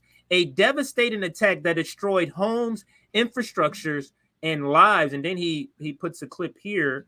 That it's only 9 seconds. As you can see, like this is ridiculous. So the way that corporate media is covering all of this is that they're going after terrorists. So when they show these things on corporate media, is that they're going after terrorists. They're not showing them demolishing homes. They're not showing that type. And of course, the rhetoric doesn't match which actually should be being said here.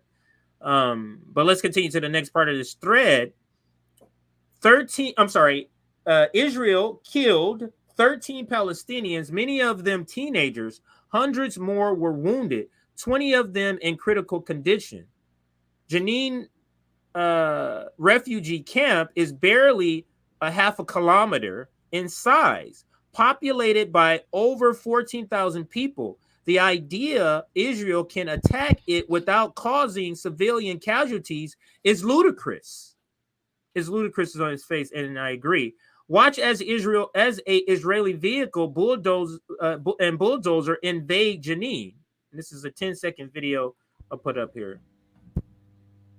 I'll turn the sound off because it's like a buzzing sound. But this is them coming in. Like this is so terrible, man. Like, what do they need that for? What are you doing with a terrorist with that? Are you getting terrorists with that? Are you knowing you're coming to destroy homes? Like, it's terrible. So let's continue with the thread.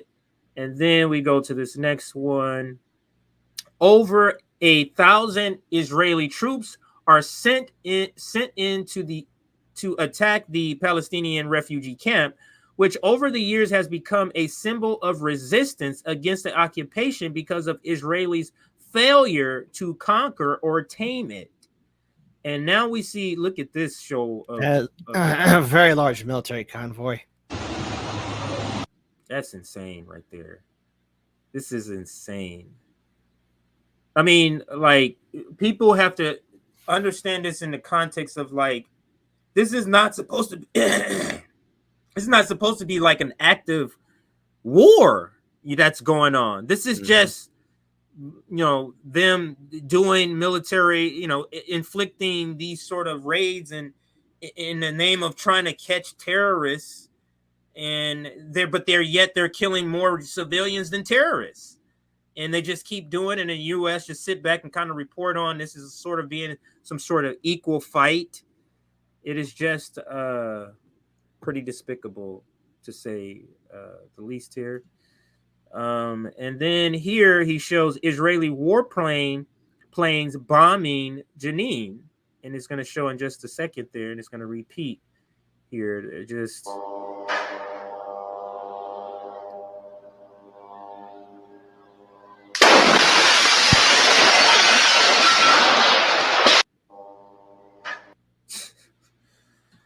Wow. Marianne Williamson and RFK are fine with this. Yeah. They're both Zionists. They're fine with this. This is terrible. Let's continue. Israeli forces go door to door, kicking families out of their homes at gunpoint. Others receive text messages from Israeli numbers telling them to leave. This is a child right here. What kind of trauma you think this child is going to have? Literally for the rest of his life. Literally. Go ahead. I'll turn the sound off. Go ahead. Well, again, what we're seeing here is a mass displacement of people.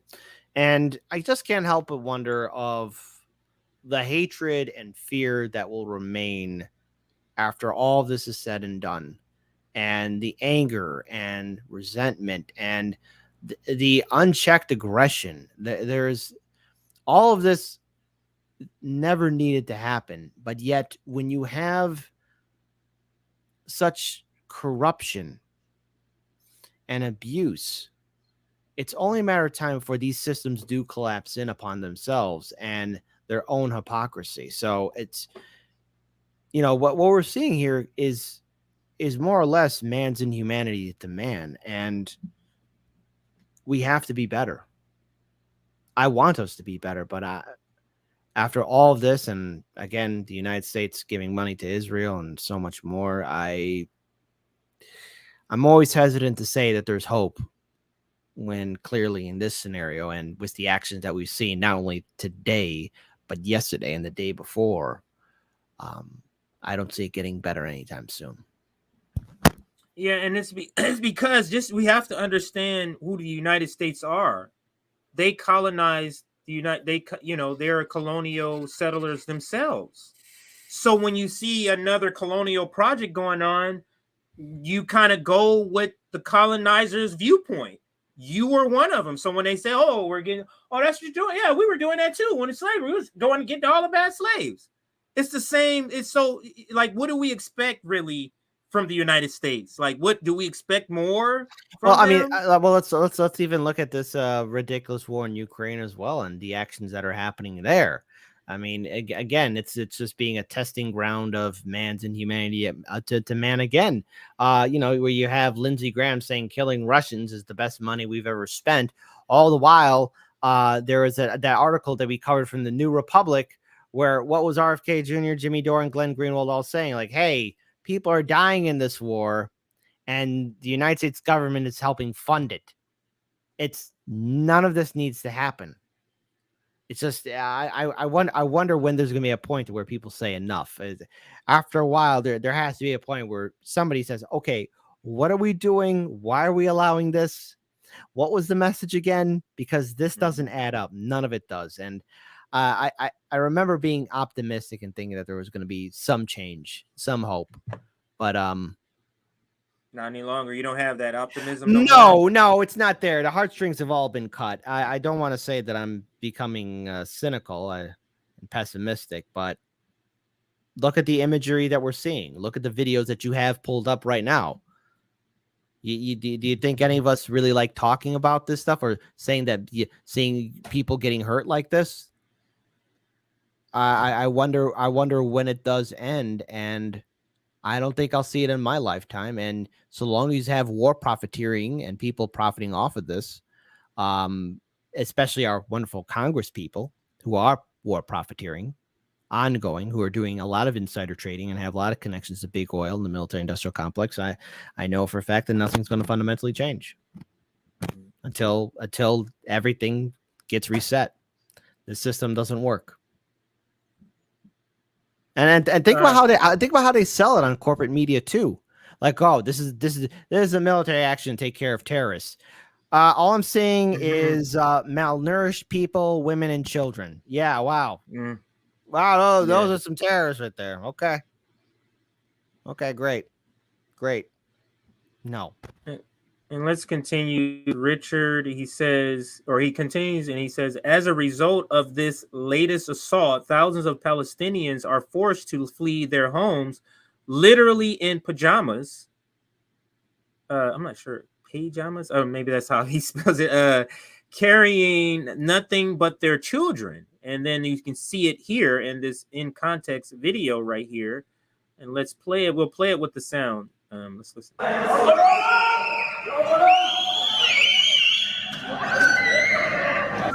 So I'm just think about the kids, man. What do you think the kids are gonna do? I think. We just go back. Let's just go back to playing the next day. Like what? No. It's terrible. Let's continue here.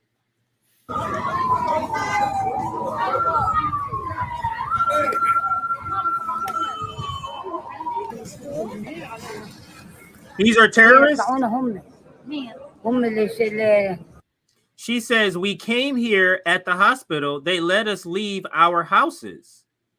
I think that's what she said. Someone used the ambulance headphones and told us to leave the houses. As the soldiers were standing near the ambulance and they knew that we have to leave. They told us to leave the houses and keep them open. We left our clothes, things, money inside the houses.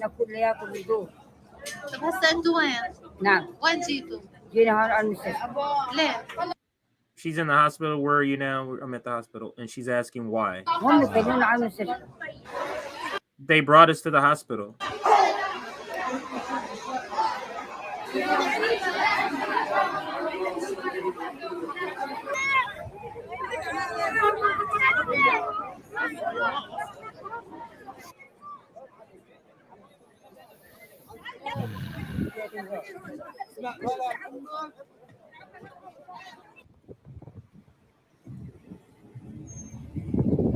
It's ridiculous. Even in all what's happened, a kid has a little kitten trying to keep his spirits up. This is just terrible. We're not going to play each video. Palestinians who are refugees in their own country turned into refugees once again. This is terrible. Palestinian fighters confront the Israeli invasion with Molotov cocktails, and Israel vehicle quickly drives away after being set on fire.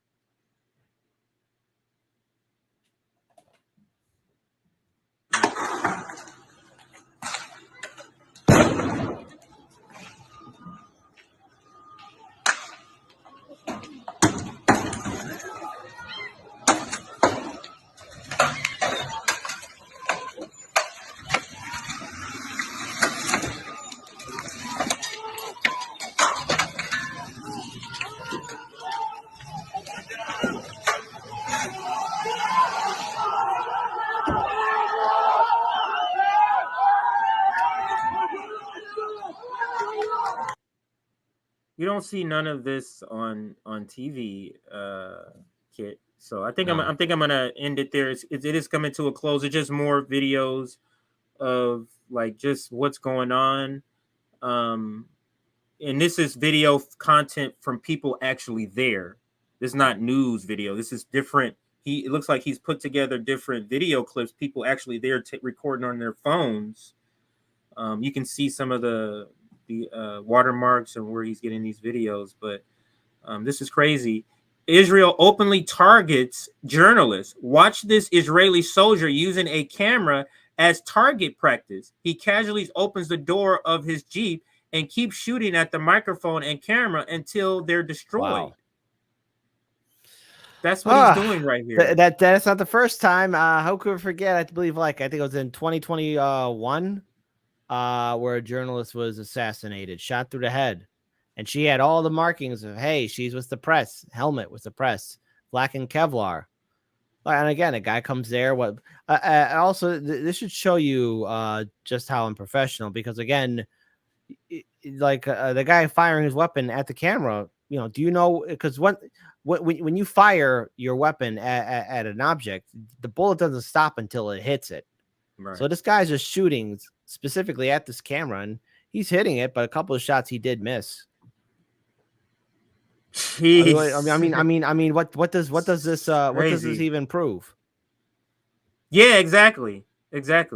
Unless there's some sort of footage that could make them look bad, so he's trying to get damage it, but he has to know with all digital that you got to crush the camera, but. Mm-hmm. This is terrible. They're just showing more bulldozing of homes. This is not terrorists, man. And the United States, that's not what they're doing. And they're just they're fine with them colonizing this place, and they're just going to use the cover story so they can be fine. So it covers them. Oh, well, we thought this was going on. They know damn well what's going on down here. They know damn well, but why don't they report about this in the way they report about Ukrainians? Why aren't they talking about this part? This is terrible. This is some of the wreckage they did. Just regular people. You wake up, just imagine you wake up, my car's gone. What happened? Everything is just like, what? The city is demolished? And this is the end, towards the end. This is Janine following Israeli attack, and they're just showing some of the stuff. It's pretty terrible, man. It's not pretty terrible. It is absolutely terrible. So, yeah. Any last words on that, and we'll move to the next story, the Hunter Biden story. I hope that things can eventually change. That's all I can hope for. But I'm just saying words. I want there to be change, but the only way it's going to happen is if people say enough. Yeah. Hopefully, with the multipolar world, there can be some sort of pressure to get more done with the United States not being the unit. Because if the United States is the only power, then they're able to sort of do this, and nobody other countries can say anything. But as the world becomes multipolar, I'm hoping that is the sort of the thing that's going to help get this to the right place that it should be, which is this should be Palestine. And if you're Jewish, you want to live there, that's fine. But this is Palestine, and that's like you said, we can only hope there's a better outcome than what we're seeing. But solidarity to the Palestinian people in Palestine. And let's get to the next story. Actually, let me make sure I cover any comments that people may have had for this segment. So let's see. See if I have any good comments here to put up here. Yeah, let's throw this one up. There already talk about China trying to lead some kind of peace process there. I have heard that. That is true. Oh, well, vaguely heard that. Hey, peace sounds like a good idea. I mean, hey, give it a chance. Let's see what happens next, right? And this is MJ Anti-Imperialist Party, and he says, 1, stop funding Israel. 2, Middle Eastern countries need to join together and end it. Yes. Here's another one from Sean Miller who says, enough. And then this one here, any footage makes Israeli state terror look bad because it's Israeli state terror. That is a good point. So, but let's now get to the next story, and I think we can finally get to the, what do we call it? The Booger Sugar Showdown. Yeah, the Booger Sugar Showdown. The Snow White party at the White House. Yeah, 80s music happening. Yes. So let's listen to a couple of videos. Actually, let me see if I'm sharing. I'm not. So let's start sharing first, and let's get into some of the story. And let me put up the right banner for this. Hunter Biden. Now, I'm not going to say it, but I could type it there. And I had to change the title. Sabby was like, hey, you have the Booger Sugar actual name in the title. Maybe you should take that out. So I changed it and put some other stuff in there. But good. Let's start with the video. I saw that video. Which one?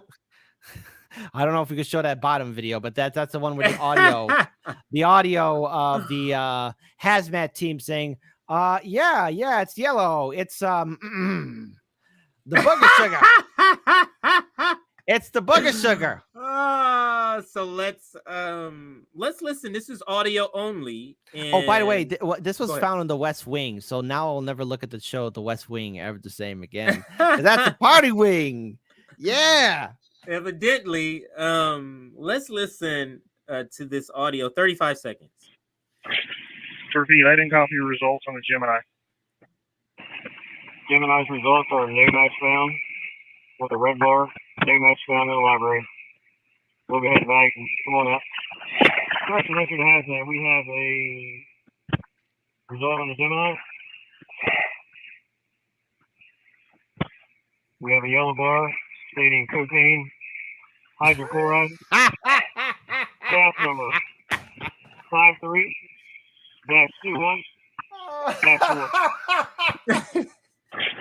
To repeat, I didn't copy your results on the Gemini. Oh, start Hunter, over. Sorry. Hunter, Sorry. I keep on telling you, make sure you got your pants on. Make sure you got your keys, your wallet, your cell phone, and your brick on you. You just don't drop the brick. Don't drop the product. And let me go to a conservative person's take on this, because it could align itself. And this is DC Drano, I think that's what we call him. I've read a tweet before from him. Hunter is a white sugarhead. Hunter can enter the White House with fewer security precautions than other visitors. He just left with Joe Biden for Camp David this weekend. The white booger sugar was found this weekend.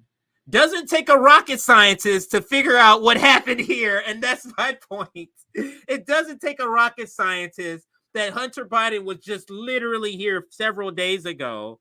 Okay? Come on, man. It doesn't take a rocket scientist to know what is happening here. Hunter, but go how ahead. can you be so reckless with the product, Hunter? Come on, you can't leave the product just lying around. Man. Again, if this had happened under Trump, do you have any idea how crazy the media would be right now?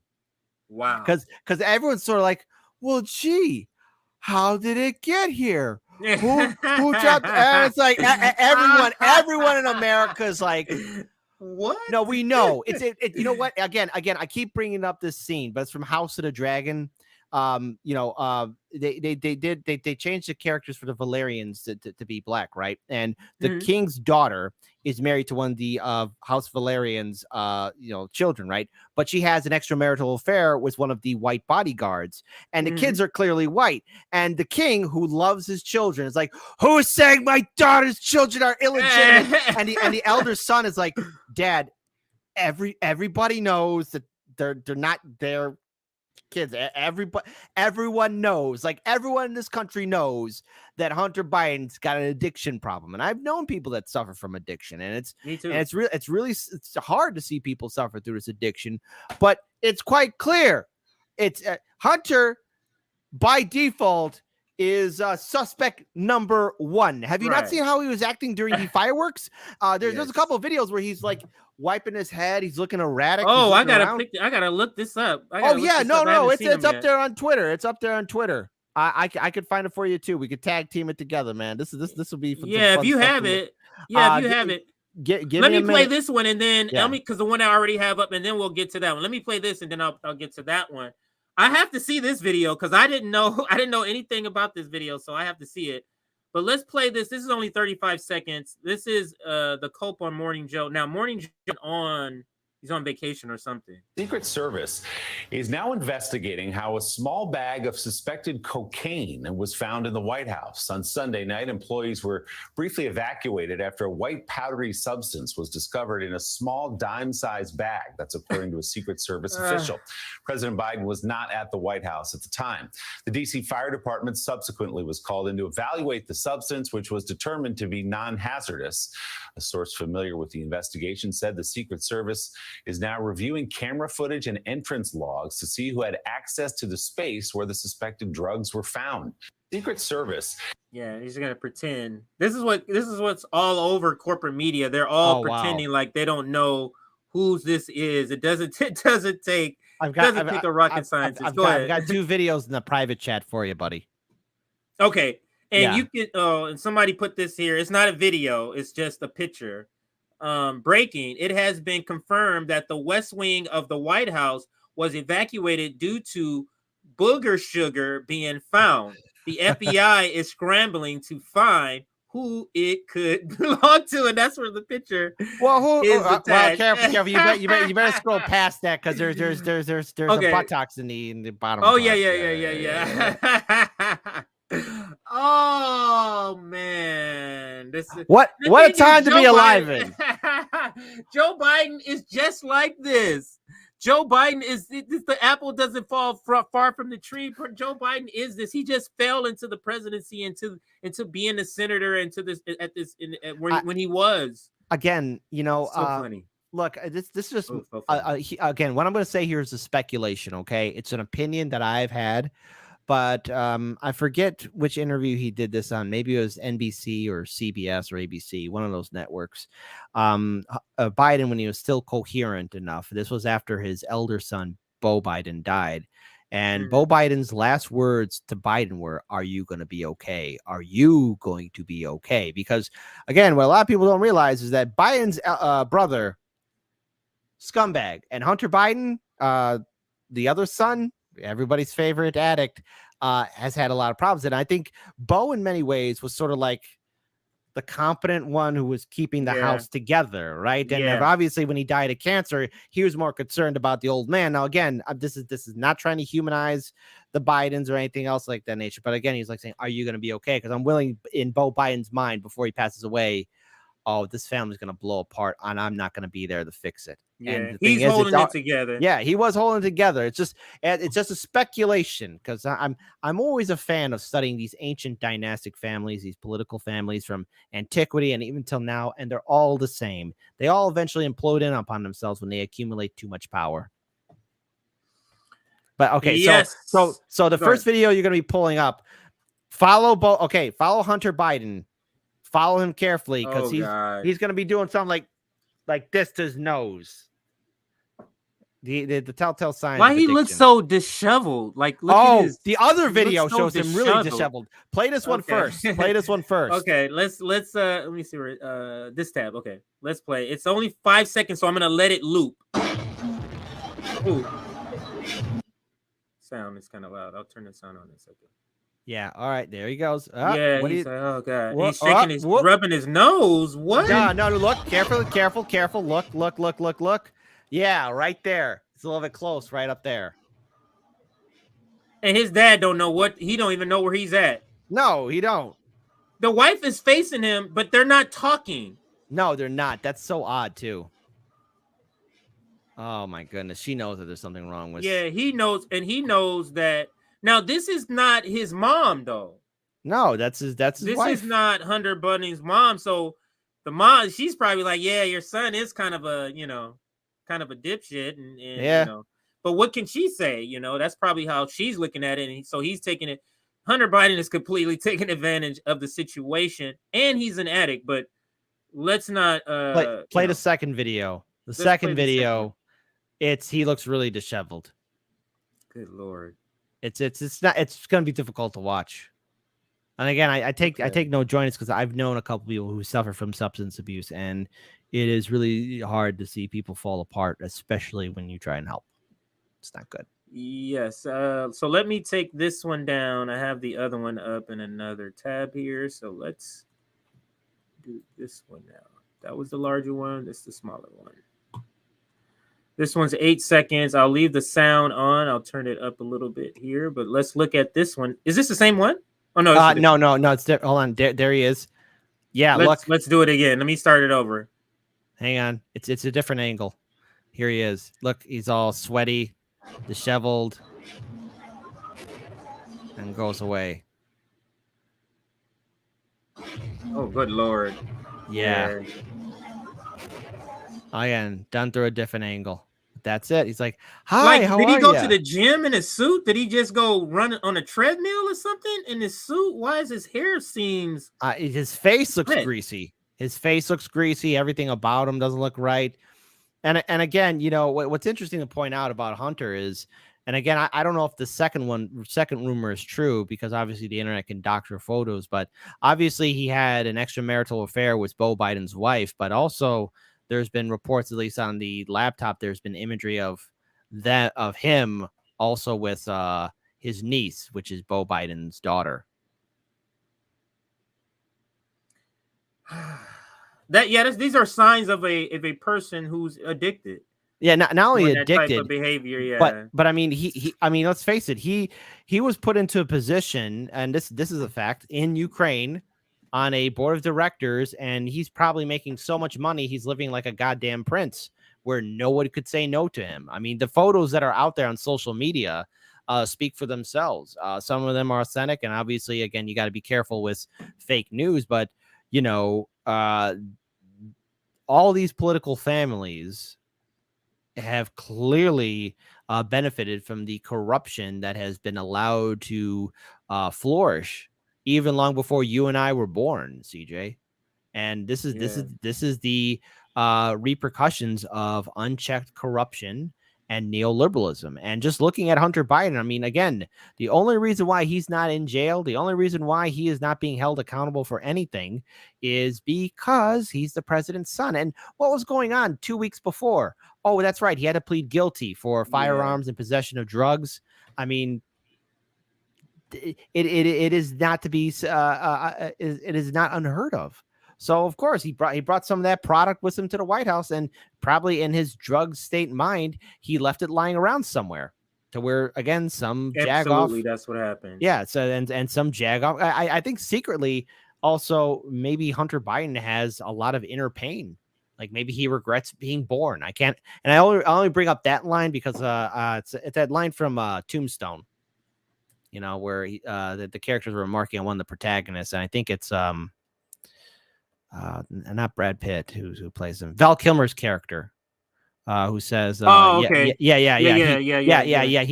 regrets being born, and I think Hunter Biden's got a lot of pain. He regrets being born, and I think he wants to self-destruct.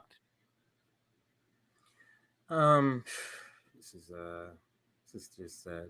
But let me read this super chat because I think it's funny to insert it here. It says, Jill Biden knows what is happening. Do you see the nose? You see how they spelled nose? N-O-S-E? We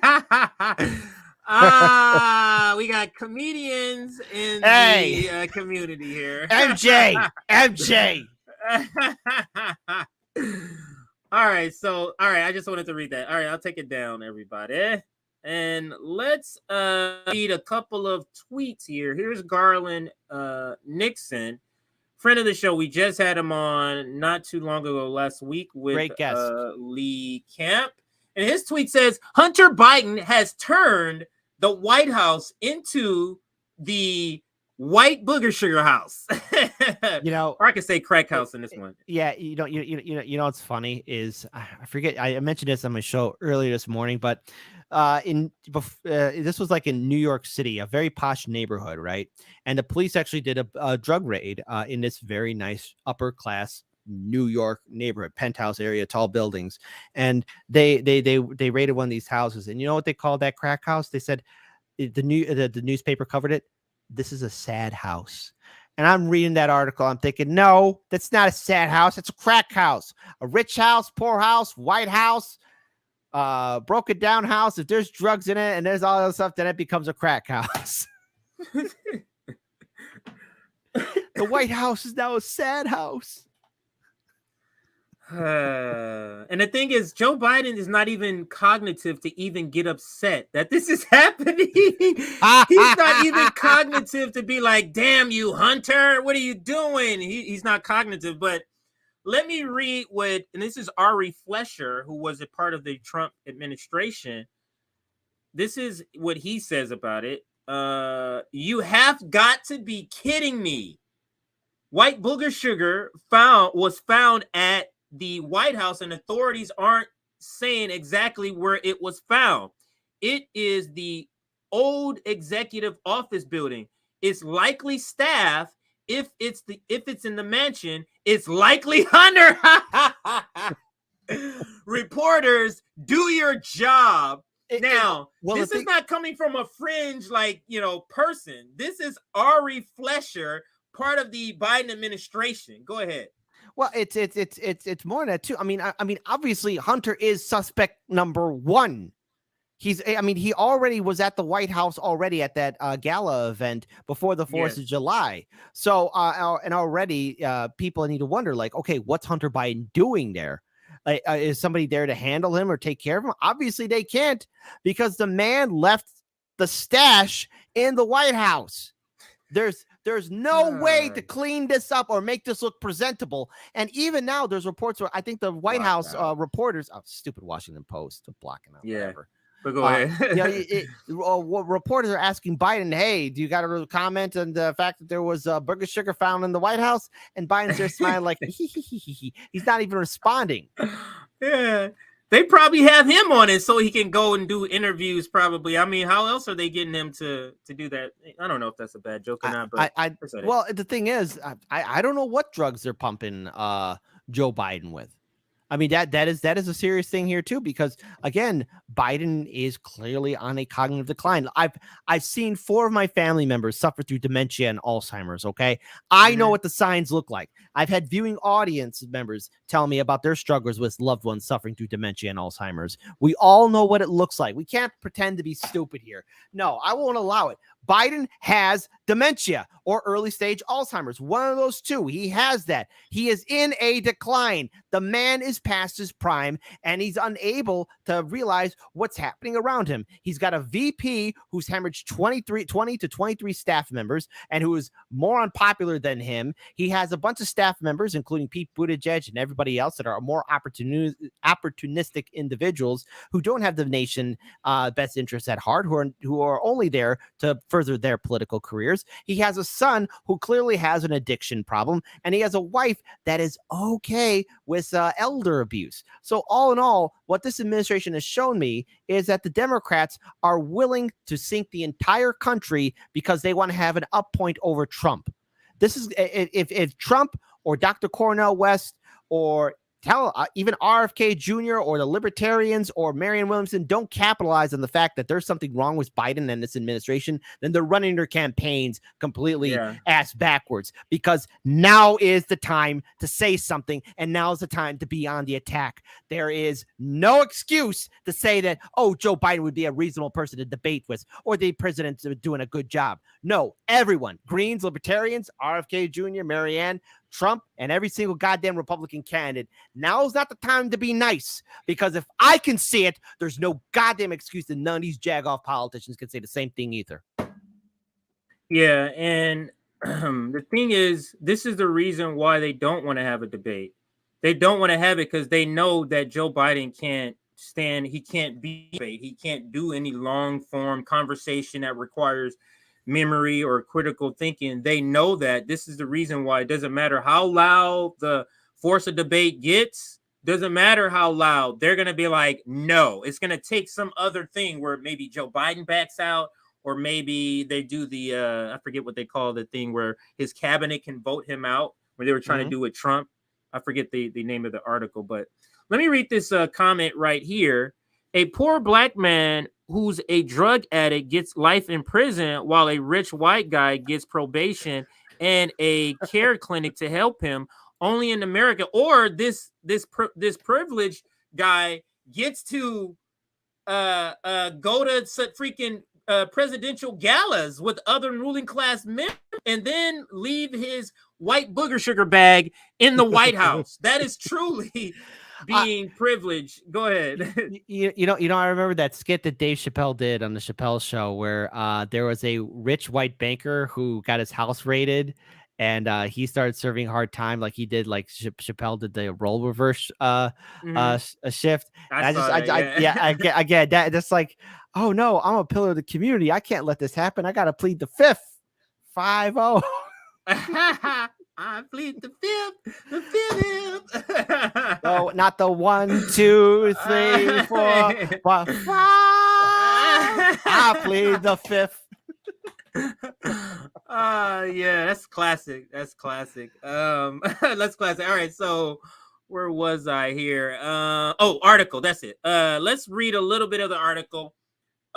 This is from Trending Politics News, and this is one of the few that I'm not blacked out or behind a paywall, so I'll read it. I do think it's conservative leaning. Wait a minute. Well, forward warning this signs name of a dying looks liver. familiar. I could have swore I saw this name in the chat. Could have swore I saw that name in the chat. But anyway, let's read. The evacuation of the White House grounds on Sundays. I didn't know that happened. I just thought they found it, so it was evacuated. It looked like a suspicious package. So they could have been like anthrax or something like that. I don't know. Maybe that. Maybe the evacuation of the White House grounds on Sundays was prompted by the discovery of an unknown item on the White House complex. The unknown item turned out to test positive for white booger sugar in the powdered version. powdered white booger sugar is illegal Schedule II substance. An interesting factoid that many conservative commentators have latched onto in that discovery of the substance occurred 2 days after a White House visit by Hunter Biden, the scandal-ridden president's son, who has a history of taking drugs. Indeed, Hunter was kicked out of the U.S. Navy when he failed a drug test and tested positive for white booger sugar usage. As observed by the Daily Mail, however, the place where the drugs were discovered, the White House Library, is a part of the tour of the mansion where the members of the public regularly walk. This widens the potential scope of persons who may have placed the substance there. And this goes back to, I harken back to what Ari Flesher said. He's like, it's easily to discover who put this. If it's in the mansion, it's Hunter. If it's over here, and he was speaking to what this article just speaks to, if it's over here where the tours are, then that could be the public or something like that, or the staff is what I believe Ari had said. And that's from a conservative source, by the way. Now, I do go ahead if you wanted to chime in on anything. Cynical girl just typed something in the chat. Putin planted it. It was Putin the whole time. Yes, right there. There you go. And we'll end with that comment right there. Let's see. We got that. Oh, we got this one. This has been a great stream. Great stream. I think we're down to one topic left. So we happen to cover, and I love when we cover all of our topics. You and I are able to get through a lot of topics with a lot of substance. It's all and good. When we do, we produce, like, Aaron is able to pull a ton of clips out of the streams we do. And also when we had Carlin on with us, and he's going to be back with us. Maybe we can make this a regular Wednesday thing. I don't know how your schedule is, but we'll talk. I'll see what I can do. There's a lot of stuff that we're working on, but my schedule's open. So just, you know how to reach out to me, and I'll respond. Just give me a heads up, and I'll look at my schedule and see, I can do this or that. Absolutely. I know that my fall schedule might be a little bit more intense because I think I got relatives flying in or something. Me like too. That. Yeah. So whatever. My kids go back to school, and my youngest now starts school. So, my schedule is literally like I'll be streaming a little bit earlier. It'll be more what I'm doing 3. It'll be more like 1-ish Eastern. Yeah. That I'll be streaming and once that starts. Yeah, and then like Thursdays I do movie night, and tomorrow's movie is first rule of it, you don't talk about it. Second rule, you don't talk about it. If it's your third rule is if it's your first night there watching a film, you got to fight. What film am I watching? Is that Fight Club? Hey, CJ, I love working with you, but you broke the first rule, buddy. Oh, I wasn't supposed to say it. You were just supposed to do that. Oh, I thought you were asking me a trivia question. I thought you were giving me a hint to a trivia question. I'm like, I think because I used to be into movies a lot. I'm a TV buff. I know a lot of TV history because, being the son of a person into church a lot, I couldn't listen to like secular music or what it was called at the time. I couldn't do that as a young kid. So I knew a lot of TV. I watched a lot of TV, and I think that's the reason why my brother's a stand-up comedian. He writes for TV. It's a lot of the reason why we do what we do. But let's continue with the next and final story, and this has to do with Biden nominating a pretty vile person, and everybody's calling this person vile. And let me put him up. And I believe the name is Elliott Abrams, but let me get his name. Getting a little, I'm right. Elliott Abrams. And across the board, I'm hearing people say this is a disgusting pick. Like from people that I wouldn't normally think they're going to be saying that. But let's start with Garland Nixon and his tweet. And because this is a Trump era guy. So for those people who think that Biden is some sort of liberal or something like that, or he's the best since FDR, this is the second time he's reaching out. And I think he appointed or was going to appoint another conservative judge for Mitch as some sort of deal they worked out. I can't remember if it went through. I can't remember right now, but This is about Elliott. Let me get a banner here. Elliott Abrams being nominated. This is a Trump guy. And I'll put Trump guy on the banner here. So let's start here. And this is Garland Nixon's tweet. How's that elect Biden and then push him left to the left plan working out? Totally indefensible. Biden nominates death squad backer Elliott Abrams to diplomacy panel. Oops. Didn't mean to go all the way out. Let's go back in because I wanted to go down to this next tweet. This one is from Tara Reid. Oh, I'm sorry. She just put the article here, and let's go to the article then. And here is that article. This is from Common Dream. Now, this is from the point of view of the professional managerial class on the left.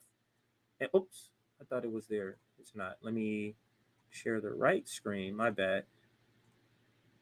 Yeah, the article should be on the screen. There we go. All right, here we go. All right, awesome. Yeah, so yeah, all right. So Common Dream and the Guardian, they're not as bad as Jacobin, but they are PMC left sort of leaning. They do a little bit better job than Jacobin, like I said.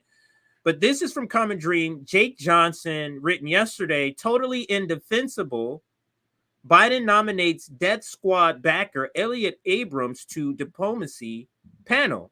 Elliott Abrams, enemy of human rights, apologist for mass murder, should have no place within spitting distance of any Democratic administration in any capacity, end quote. And that is just getting started here. And let's continue.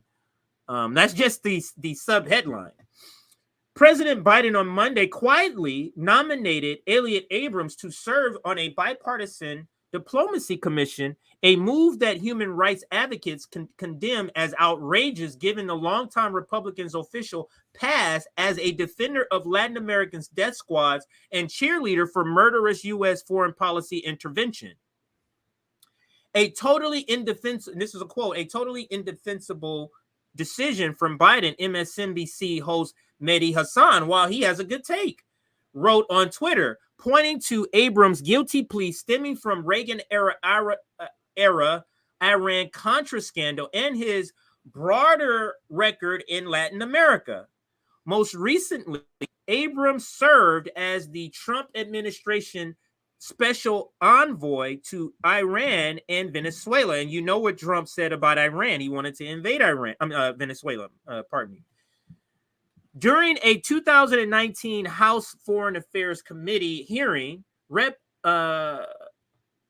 Ilhan Omar grilled Abrams on his role. You see how they're shouting out Ilhan Omar, who's also terrible, but again, this is from a professional managerial class, so they love the squad, on his role in the Reagan administration policy in El Salvador, whose U.S.-backed military carried out the largest massacre in modern Latin American history in 1881 in and around the village of El Mazato.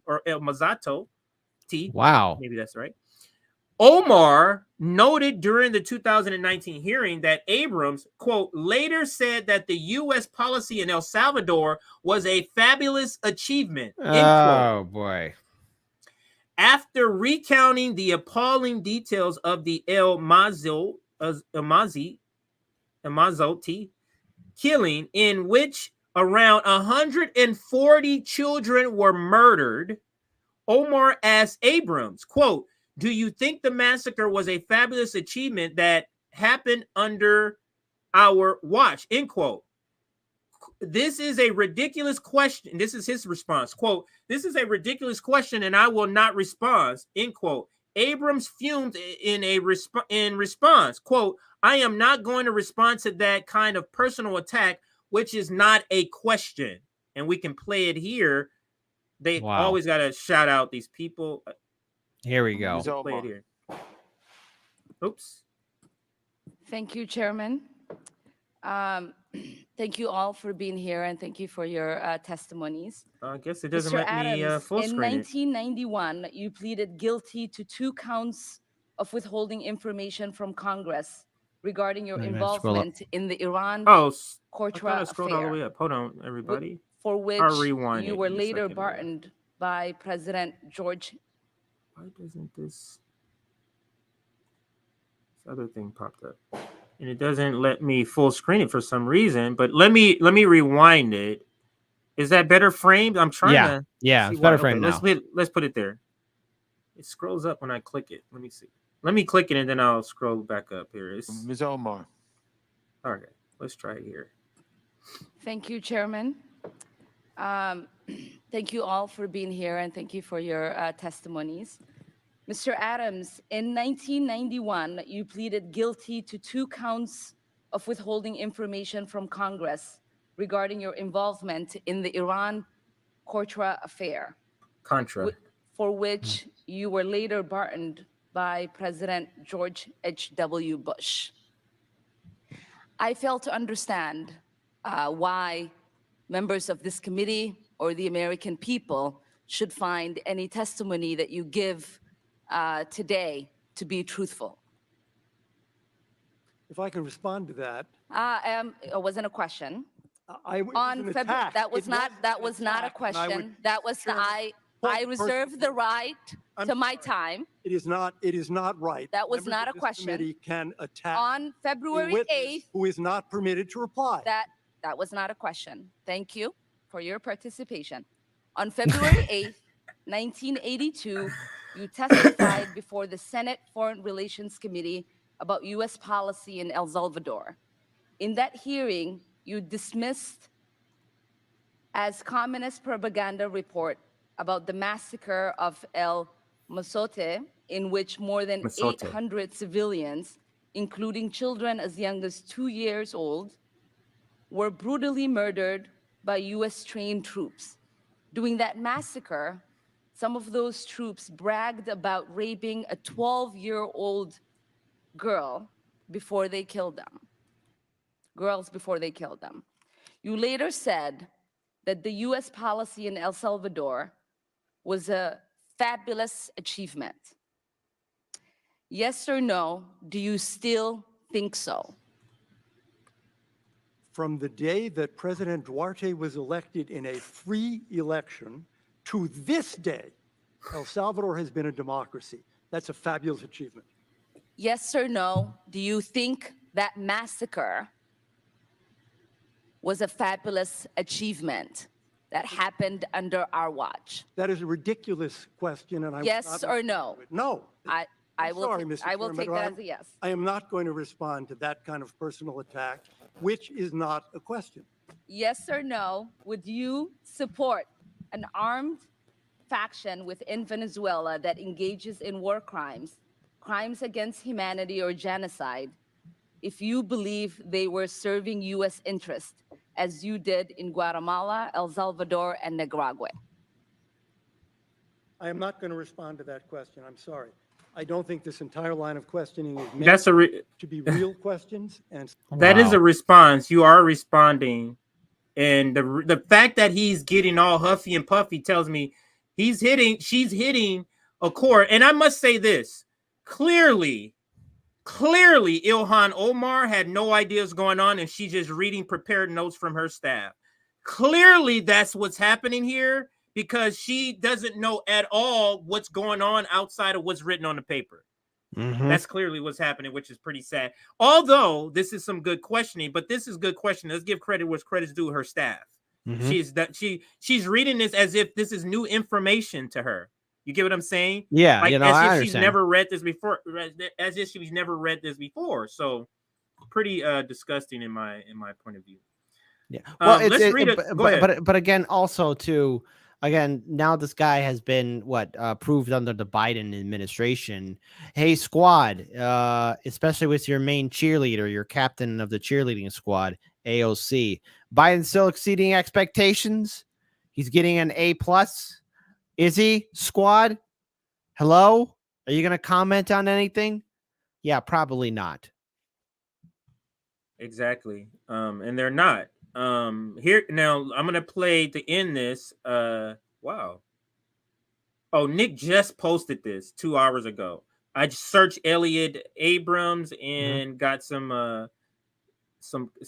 feedback here. So I'm going to bring this article down. We read enough to get the gist of the story. Yeah. And to kind of close out this segment, let's play this. I searched Elliott Abrams and Nick's video came out. And I retweeted. I don't know why I didn't remember doing this.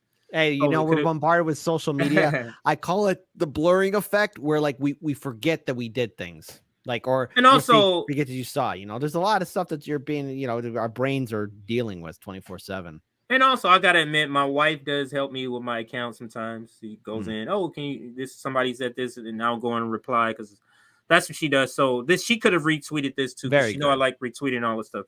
So let's play this, and he talks about Elliott Abrams, and I believe I'm saying his name right. And here goes Nick, and we'll end it here. Oops. Volume, and I think this will likely. Wait a minute.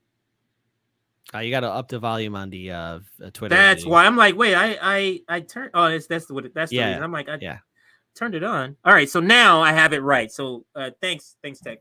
Thanks, Kid. Let's play. No problem. Glad to be Joe tech Biden support. just nominated violent criminal thug Elliott Abrams to diplomacy commission in Washington, D.C. This is absurd. Even that notorious weaselly Biden bro, Mehdi Hassan, is upset about this. He's still going to tell you to vote for Joe Biden, though. Elliott Abrams is an unelected swamp monster that we can't get rid of. Elliott Abrams worked under Ronald Reagan, where he waged an insane genocidal campaign against socialists in Central America, including backing fascists who was killing and executing Marxists in El Salvador, including all their family, their friends, women, and children. During Ronald Reagan's brutal proxy war, the fascists that he was supporting committed a massacre in El Paso. Here is Elliott Abrams lying on behalf of the Ronald Reagan administration in order to cover for those heinous crimes.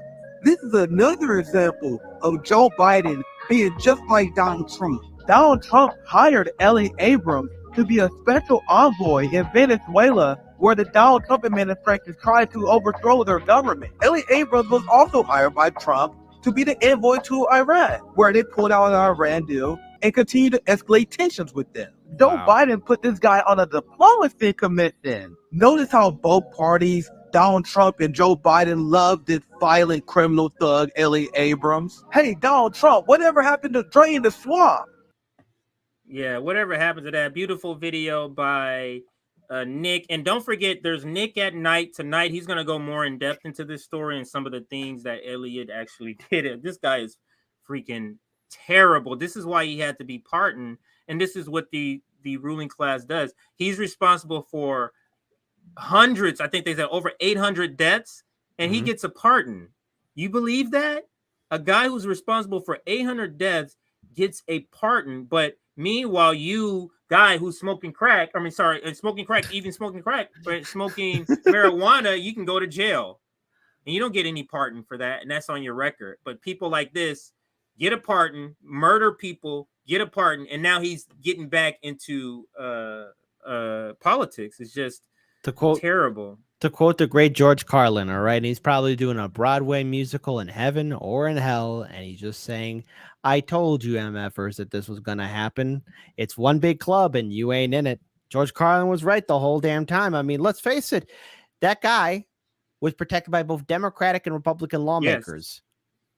And who opened the door for him to worm his way back in? Why, none other than everyone's compassionate Democratic president, Joe Biden. That's who did it. And I don't hear anything from Vote Blue no matter who, because they'll still tell you we got to vote Biden because Trump. Oh, no, it's crazy. Trump.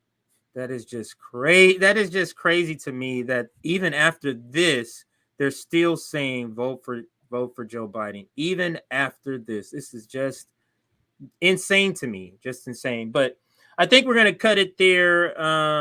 So, Kit, tell me what's coming up for you. what are you doing this weekend as far as content? What are you working on tomorrow? Have you heard any stories that you're going to be covering tomorrow? Do you even know which stories you're going to be covering tomorrow? Well, it's always like I usually in the late evening I'm burning the midnight oil and looking through notes. So it's always important to do follow up and of course stuff that's cracking in the early morning just so I can get a good analysis and talking about what's happening. But I have a special guest joining me for tomorrow's show, none other than everyone's favorite activist who AOC said he's being very rude. Jose Vega is joining my show in the morning. So there you go. And then also tomorrow, Thursday night for movie night, 8 p.m. Central, we're watching Fight Club. So everybody better get ready. And when you die, your name is Robert Paulson. Your name is Robert Paulson. Right on. So you're a movie buff, movie historian too, or you just watch a lot of movies? I don't want to say I'm a movie historian or an expert, but I've watched a lot of movies back in the day, and you know, it's just it's fun because like the recent video we watched was called Raise the Titanic, and there's a scene where there's a submarine looking for the Titanic. And again, this film was made in 1980. The Titanic was found in 1985, right? And there's a scene where a submarine automatically has a little accident. It's starting to flood. And we actually have a submarine that freaking implodes. Okay. Like the one that happened to the Titan, the Ocean Gate one, the submarine implodes upon itself. And I was making a joke, like, because I didn't expect it to implode. I was like, oh no, is it going to have like a little Ocean Gate thing? And then it blows up. And I'm like, oh, Ocean Gate. Okay, I'll admit I laughed because it was like I was caught off guard. I was caught off guard. Nothing wrong with that. But so that's that. The movie night is coming up. You got your special guest tomorrow. Always curious to see what stories that you do, because you've been are the one that's sort of breaking a lot of the content that we're going to be tweeting and talking about later in the day. I just love doing the morning stuff, and I'm glad I've been able to do it because then it gets me to do other work for the studio and work on a few other projects. And side note, it also gives me time to focus on my tomatoes too. I got like 5 big tomato plants growing, and one of the tomatoes is really huge. Like it's like about that hot. It's still green, but you know, I have a green thumb, and I like to grow tomatoes. So gonna have a lot of. Are you growing them like a garden or just a couple? Yeah, I got them like in these 5 huge big pots that I got at Costco. And so like I have all these, I got one that plum tomatoes, cherry tomatoes, big boys, better boys, and beef boys, tomatoes. boys. Yeah. No, that's what they're called. Better boys, big boys, beef tomatoes, plum tomatoes, and cherry tomatoes. Right on. We're gonna start growing stuff. You know, we try to grow. We want to grow different things so we don't have to go depend on the supermarket. Are you growing tomatoes at that level and anything else, or just tomatoes? Well, back in the day when I was in college, I actually had my own garden. I grew strawberries like every year during my college years. So that was like 5 years. I would like get like 200 strawberries of my own to eat. So I didn't have to buy at the grocery store, and they taste way different than what you buy at the store. And I also grew green beans. I grew carrots and then tomatoes. And I was able to eat like a king for some time during my college years, like, you know, just have like fresh vegetables. And right now I'm just growing tomatoes. I'm starting off small, but it's a lot of fun. It teaches me how to maintain a plant and also control it. But they're in these huge controlled environments. They're not in the ground, they're in a pot, and I'm able to give them like a lot of soil and nutrients. And when you're growing tomatoes, number one, they require maintenance. They're very greedy, and they like a lot of water, and you got to fertilize them too, and you just got to take care of them properly. See, we have a whole other subject about raising tomatoes. Yeah, no, we had I forget his name right. Oh, Logan. He grows a lot of food, and he did a thing for our General Strike Summit where he gave like a class on how to grow grow food. It was great. So very good. I'd Let me. I'd like to see that because I always want to know how to improve my crop for next year and the year after. Yeah, he shows how to grow anywhere, and he lives in New York, and I think he lives in Harlem. He was like, yeah, I live in this, no grass or nothing, but he has these big planters, and he growing different things, and he has like a lot of them. It's like 20 planters, it's all of them different stuff. He says he grows so much he has to give it away. Good, good, very good. Yeah, check that out. Yeah. I have one super chat, but before we get to the super chat, I got to play this cool video. I got off of TikTok. I won't play all of the sound because it has some music in it that may be copywritten. I'm not sure. Let me see. Oh yeah, you gotta be careful. Oh, that's nice. My brother's in the battle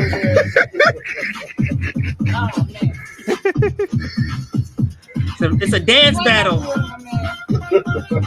Oh shit, man.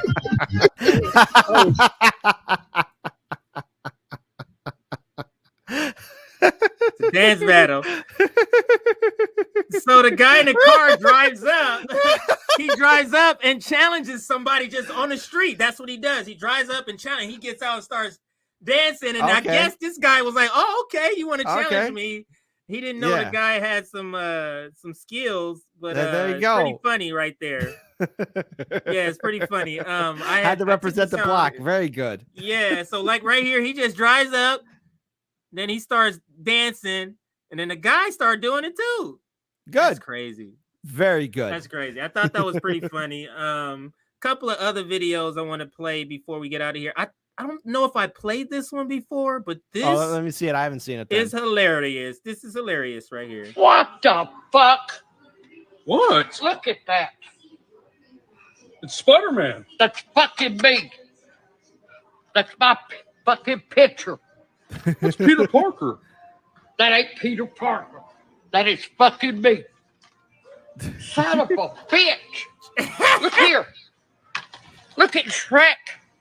They even got my fucking face on his eyes.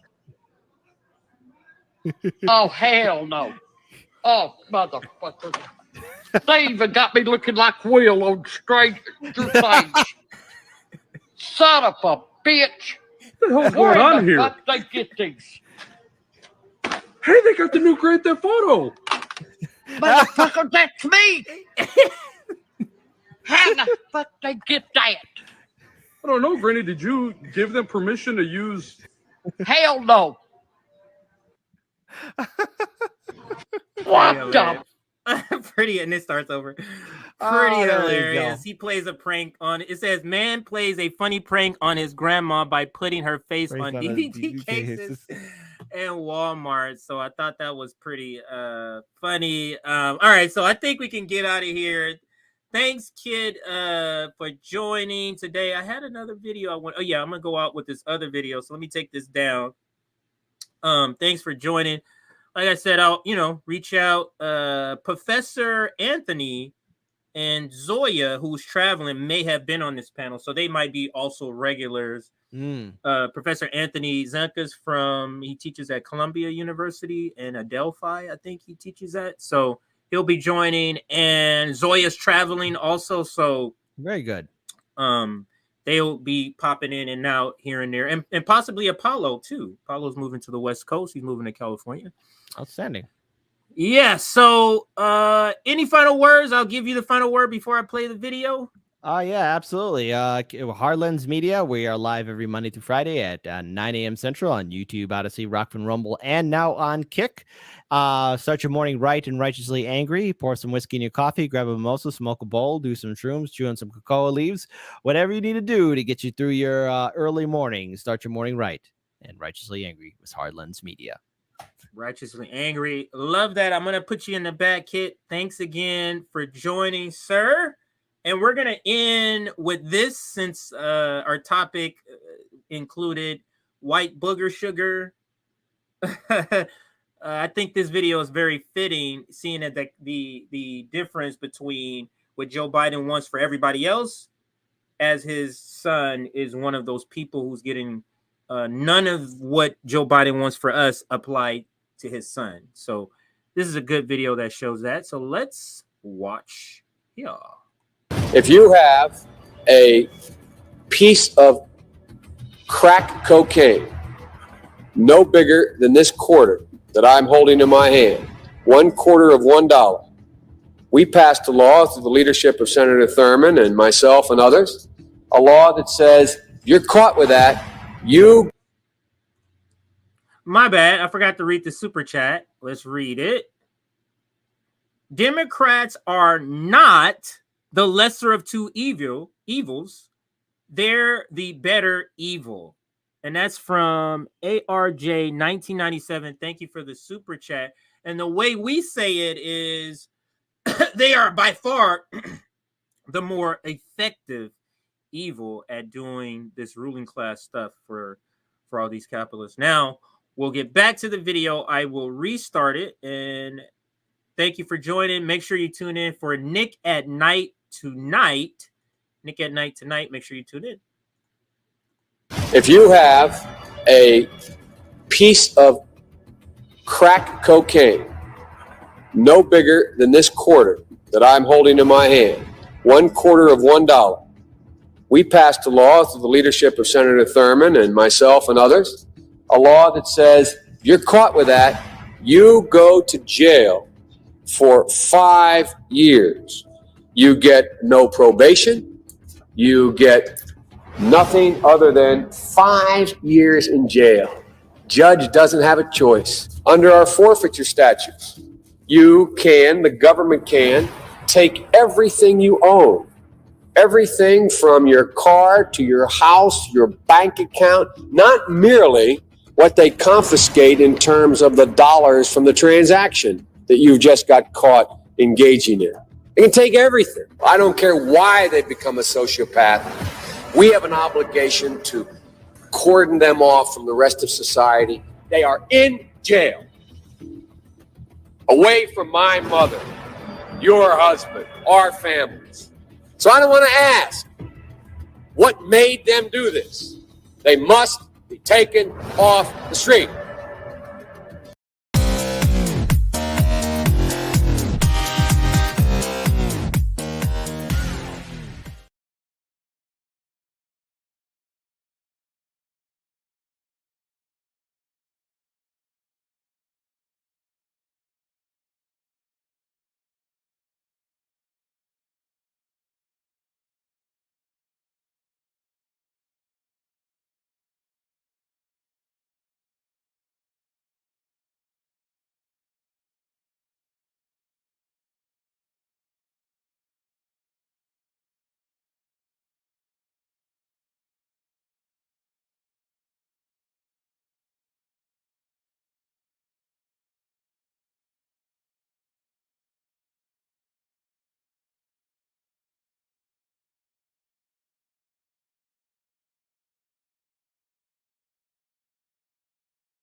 To look at this and say the reason that the Russian army is on NATO, the Russian army is at NATO's doorstep is because NATO has expanded rather than the Russians expanding. That, in other words, NATO has moved closer to Russia rather than Russia moving closer to NATO. Is that not an accurate way to look at this? I think that's the way President Putin probably looks at it. It's certainly not the way that we look at it. You don't think that NATO has expanded eastward toward Russia? NATO has expanded, Okay. and the expansion has been a good thing for. So the reason that the Russian army is at NATO's doorstep is not the fault of the Russian army, it's not the Russian army that's done it. It's NATO has moved closer to I'm pretty east. sure it wasn't NATO who was ordering, upwards of 15 battalion tactical groups to within 10 kilometers of the border with Ukraine, and I'm pretty sure it wasn't NATO who put little green men inside Ukraine to destabilize eastern I'm pretty states. sure that Ukraine is not a member of NATO.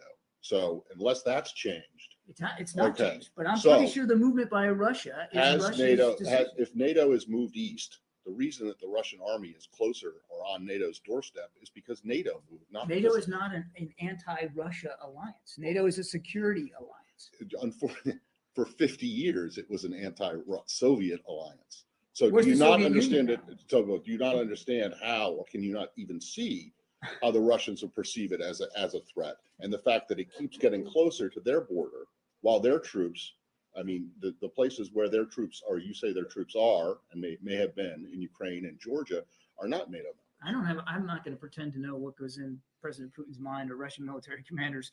I mean, I barely got a history degree at the University of South Florida. What I can tell you, is that NATO is a defensive alliance. It remains a defensive alliance. Fair enough, but it has moved east, correct?